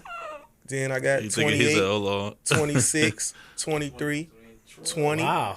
So like 3. So they like the difference. They like, you know what I'm saying, they different. What's the They- girl name? They different. You know what I'm saying? So then I'm gonna tell you what I did too. You know what I'm saying? What I wound up doing was just having even kids that I didn't know or they mothers thought that I was probably the father. I did swab them all down. You know what I'm saying? You know, I'm a real father. If it would have been 16, I would have claimed 16. I ain't tripping. But you have 9 children. Yeah. And your But son- really 8. Because there's one that I ain't having the blood test. I just still consider. You know what I'm saying? Because I don't want to. Man, that story deep too, man. So what happened? Man, I'm going to speak on this. She was like a best friend, homie lover friend that, you know what I'm saying, that I never had befriended a woman like that. You know what I'm saying? Like a homie lover friend. She was that, but she was married the whole time. So they was running a different ship over there. The husband knew about me, you know what I'm saying? And she got it's things happen, you know, well, whatever. I'm telling my story. So the children, two of her children died in a fire. So I came up here to console her, and during that time I came up here to console her. She had got pregnant. So to prove to me that the baby wasn't the husband's, she called me and had me on his phone and asked him, how long has it been since you slept in the bed or whatever with me? So he like, about 10, 11 months, but I'm tired of this. So she said, okay, thank you. I love you, and hung up. So you know what I'm saying? So I'm like, okay, well, that ain't his. But me being a man, that don't mean it couldn't have been a dude up the block. You know what I'm saying? Like, I ain't no sucker. So even though she's saying he yours, but he mine, and it's like she ain't allowed me to have no relationship with him. And I don't understand that. Like, How old that's is he? 17. You never saw him before? I seen him like me and True seen him like 2 times type, like when he probably was 1. So what happened? So I didn't hear from, so she came to Chicago at 5 months, showed me the ultrasound. Then when she left, I ain't hear from her for 11 months. I was standing in line. I'm on my way to Cancun, you know, when we was to go to Cancun, that event. And I get a phone call like, you couldn't call and wish me happy Mother's Day. So I'm looking, I'm like, who is this? So to show you how I thought the husband had killed her, the baby, everything, you know, how my mind was thinking, because I didn't hear from her. And this a person I would hear from all day, every day, you know what I'm saying? So I had wrote off, basically, I guess, in my mind. I drew a blank. So when she said it, and then she sent me the picture. So she's like, he looked just like me, you know, all this and that. So I'm like, all right, when I get back in the country, I'm going to come see him. So I called True. I'm like, cousin, meet me over here. We're going to meet the baby, you know what I'm saying? So she brung him through. I brung him a socks cap and a T-shirt from the airport, white socks. And after that, I don't think I seen him no more. So up until now, I only got pictures. She only just keeps sending me pictures. So you don't have his contact? No contact. I just asked her for his Instagram or something. Because I'm like, he got siblings. Why you making him think? So my thing was, I had to think about it. I'm like, so dude, I said, so who he think is daddy? Which clicked the bell. And of course he gonna think the husband was a daddy. But now that y'all divorced, why you don't keep it 100? You see what I'm saying? If he mad, let you know I'm a real father. So if you don't know, if you know what I'm saying, so I'm like, if you don't know, that's understandable. But we can swab him down and find out. So she feel like she don't want to cause no friction. He doing good. He playing football and all that. So I called one of my homies in Houston, because his daddy used to play for the Houston Oilers. So he a coach, like a number 1 in the school. And Shorty, a beast on the field. So I was like, you know, so he was telling her he'll help her put him in the school down there if she moved from here there. You know what I'm saying? So she's in New York? Huh? Yeah, she in New York. Well, we got to get down to the bottom of this. I would want to, and I don't care about putting on blast, because I don't like that. You know what I'm saying? If I'm trying to be a father, like I texted and I asked her, I say, listen, man, COVID here, something happened to you, you know what I'm saying? I wouldn't even been able to meet my child. Can I you know verify what I'm saying? those texts? I just want to make sure. Would you mind showing me after? Yeah. And I'm gonna throw everybody under the bus. She was Mano's first girlfriend. Oh, you know what I'm saying? G. His uncle Murder was his uncle thugging him out on the block. So I used to be mad about that. He on the block, he gang banging. I said Murder. So we had the conversation. Don't be thugging my son out, man. So so I don't really know, bro. Like, It's heavy, man. G Money, what the? Hey. So you know what I'm saying? So and I said that, so I was like, and I collaged the pictures. So what's her name? Keisha. I told you I'm not gonna hold back Keisha nothing. what? Now I don't want you to get sued, or we can get sued, right? Okay. Or something. So I don't want to do that. Off behind the scenes. Yeah. So Keisha So from bleep Brooklyn. that. Well, nah, you can say Keisha. You didn't say her last name. You can say Keisha. Okay. All right. What part of Brooklyn is she from? Just curious. See, then we gonna it ain't slander, right? She divorced, so I ain't doing nothing wrong. It ain't nothing wrong. You basically You ain't saying have nothing. red light, my man. Tread light. I mean, but you can say her name. You didn't say nothing bad about her. No, I ain't saying nothing bad You don't about it. feel like you putting a business out there, so you can tread like that. Yeah. Man, I agree. want to meet my son. just- But if I want to meet my You just son, explained she had a husband. Explain that she was having. what? A entanglement. Damn, Hey, So, Hey. She was Shut up! committing adultery, bro. he right. He right. But so what? So what? That's defamation of character. Oh, But it's my truth. No. It's your truth, but that don't mean it can't be sued. But you can be sued for your truth. What's that? Wait, hold on. Wait. well, What- kid will sue me because if you get me in court, I can see my child. No, So what's that's the- a sacrifice I'm gonna take. It's not defamation of He character wants to though. find out. Right. He wants I to thought know. defamation of character is saying something that's slander. He didn't Slandering. slander She can us. say defamation of character. She can say this He is said- not true, he and said it can be she was defamation of married. character. He said they was married and it was over. All she got to do is say, And then true. and then when they all right, but then he showed the text, and then when they do the swab and it's true, I mean- she's in trouble. It can be proven, but what I'm telling you is, until it's proven, that's why you got to get sued. She can claim defamation of character. But Miss that, Keisha- She get up. so Well, that- Miss Keisha, he want to see his son. I want to see my baby, man. Miss Keisha. No I'm disrespect. to meet my cousin. Right. You want to meet everybody. Yeah. Oh, I'm saying, I wanna see my son. Why you making him feel like he out here by himself and he got siblings? I already lost a child, so she lost two, so she lost three. Cause Montreal was supposed to move up here with her to help take care of my son. So when she did go, went through her thing, so now to lose her kids, to lose a cousin, she said, and now to lose Montreal too, along with me. so nobody knows that he don't know that you his father at all? Not that I know. And when she sent me a picture and all that, the kids' pictures is like on his stand, and Montreal pictures on his stand. So he got to know why would Montreal, her two kids could be on his nightstand. Why is Montreal picture on the nightstand? And he play your athlete. And he an athlete. We got pictures of that. He but you know what I'm saying? when we He, got the pictures that it disappeared. We couldn't go to get deeper. Like, okay, he got on a blue jersey, so he might. right, we was trying to go to find the My school son and plays- everything. My son plays in Long Right. Island, where he was playing in the same city. Right. So I was on Yeah, it. research, but Gotta Yeah. watch this guy. I do something about it. Yeah. So, but I'm telling her, I say, listen, I got brothers, I got family here in the city. I'm saying, let them support him, show Right. him that. And I say that because my other son, he caught a body, and he was an A1 in football. You know what I'm saying? So I feel like he can give his little brother some tips and all that. And I'm telling her that. Is he in jail? no, he's home. No, my son is home. He home. It's time. Yep, Dantrell. Yep, all of them. Dantrell, Montreal, and my son. What's your real name? Joe Trail? Everything is Trail. Yeah, What's your you real know what I'm name? saying? What's your real name? So now it's Nah, like, what's your real name? so now JoJo Capone. man. Nah, You know what I'm saying? So now it's like, so I just would now see how this turned out to a great interview, but then I got all that Tasmanian devil in the How beginning. many men really do that? Most men will be like, he old, he didn't snap. You want to find out? Nah, it's No, facts. I agree. I But did now, yeah, G. if you do a test, if you actually get to meet him and get to do a test, and if he's not your son, then what you gonna do then? It was that simple. Right.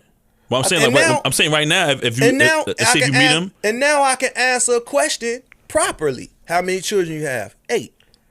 I think that he Not should, 8 and a possible. I think he should be able to meet 9. a 10, You know what I'm saying? Of course. Yeah. though. Yeah, I don't know why. Yo, Because she didn't like when I used to say, well, how am I possible? Like, I got 8 and a possible. You know, like, at the time, it was like 6 and a possible. Because I think he my 7th. Yeah, he my 7th child. You see what I'm saying? So I say, about this. Nah, she is. but why should I? Keisha. So she don't care about my feelings, so why should I care about hers? You ruining 2 feelings.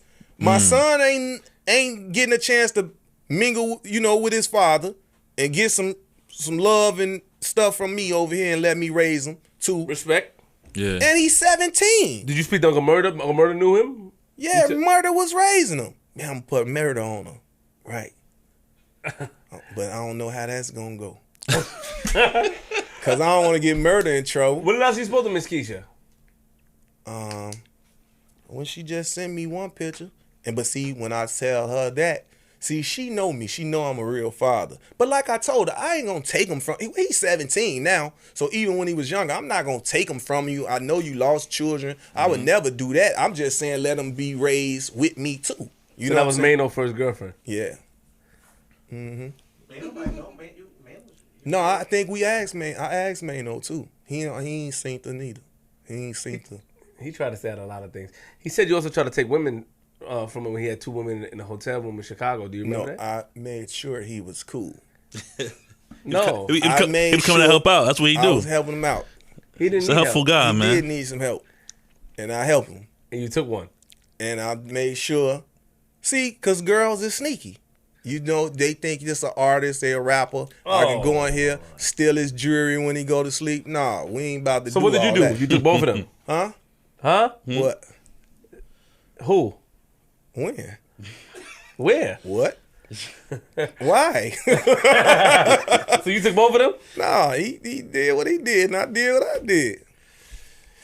Yo, Miss Keisha, we on you. No We disrespect. on her ass, we man. on you, Miss Keisha. No, and please don't get mad. I ain't And taking then that down. when I asked her, when I said if something happened, this and that, I said, so what if something happened to you? She said, my family know how to reach you. And then I go in my thing, I see the auntie follow me, the cousins, everybody follow me. So I'm like, they gotta have him on his page. but She she tell me he yours, but he mine. And I don't understand that. What you mean? What he yours, but he mine? Real fathers matter, man. Then she sent the Facts. picture. She sent the picture of him to my grandmother. I didn't even know they was in cahoots. So I go in my grandmama's house. I see a picture of him on her thing. Look, she got a thing like this with grandkids. Shout out to grandma. My granny got a thing like this with the grandkids, and she got the. I said, "Whoa, where you get that from?" Oh, she sent them. She supposed to bring my baby to see me. So who gonna lie to my granny? You know what I'm saying? So I was still trying to give her the benefit of the doubt. She proved the point with me with the husband thing. You know what I'm saying he yours, but he mine. So she proved that point of that it wasn't the husband's. You know what I'm saying? So I still try to say, listen, it could be another dude or whatever. She's like, nah, is you crazy? You know. So I said, are you doing that to get back at the husband? Because I think the husband had a baby out of wedlock. So is this a payback baby or what? So she figuring if I ain't asking you to support him or do nothing financially for him, relax. So I'm saying, so was I a sperm donor? You use me for a sperm donor? No, I love you. I would never do that. You know what I'm saying? These are words. So then to disappear with him like this, you know what I'm saying? And then by her naming him her last name, she was married. So the child's last name could have been him, the husband. And it wasn't because I asked Aunt Minnie, rest in peace. I asked Aunt Minnie, and she was telling me in the state of New York, you can't do that and this and that. You know what I'm saying? So that's why he got his mama last name. So I don't know, man. It's like, and that's what I'm saying. I'm dealing with stuff like that. Flip got me on here with my little brother Jim. Jim, I love you, man. I don't know what to say. You won't blame me. Cause you know, but he know at the end of the day he know, cause like I say, he just saw me, and if I was on Gorilla, you know, it could have went the wrong way. He know himself. It ain't just He me. saw you made eye contact? Yeah, that's Jim, you Jim and Chrissy, and this us eating. We in Grand Lux or Cheesecake Factory in Avatar Mall in Miami. Yeah. I wasn't there, but I was there. So I got love for Chrissy. I got love for Jim. Like, I'm not on that. I'm not on that, man. You know what I'm saying? Like, I ain't tripping. It just evidently it went wrong. Something went wrong and the distance went somewhere, and what happened? That's all. You just want some closure. And I ain't tripping. I don't even care for no closure. You know what I'm saying? I ain't tripping. Like, it's been too long. I don't even like talking about it because it's been too. You feel me? Right. But when I saw him and True take their picture, you know what I'm saying? That was one of them moments again. Like, we grown. You know what I'm saying? It's love. You know what I'm saying? So I like that. Well, it's in the words of Jim Verse, I make one call to the shot. JoJo, them bullets will fall on you guys like rainfall from the sky. Brat, brat, boom. Them his words, man. Yeah. You don't like to hear that. Yeah. In the Them words his of Queenzflip, is there anything we didn't touch on that you want to speak about that we might have missed, or anything you want to mention before we wrap it up? No, I increase the peace. I love everybody. I ain't tripping. You know what I'm saying? The one person or whoever said I'm hard on the New York gangs, like, I ain't hard on no gangs. I don't even do something better. We know how to hate each other. Let's show love. Let's start the love game. What about that? Let's start a worldwide love game. You know what I'm saying? Like, come on, man. Start it up, man. I'm not going to entice no foolishness or no. I ain't going to do that. It's a dope interview, man. The tough man contest is over for me. I ain't, the tough man contest is over. Sometimes. We need more Wakandas. We need more Wakandas, man. You have to show me better than you can tell me. I'll take it. I'll take whatever come with it. I'll take it. Yeah. I'll take it, whatever come with it. You just said you won't save the world. You know how it is. It's nothing better than good advice. You know what's better than good advice? A good example. He got one too. Look at this, G. Look at this. He did some nice stuff pressing the today. button. No, I'm trying to press the button. No, I'm trying to press the stuff button. today. G, look at this, G. It's the truth. And you can't say JoJo don't lead by example. You cannot say it.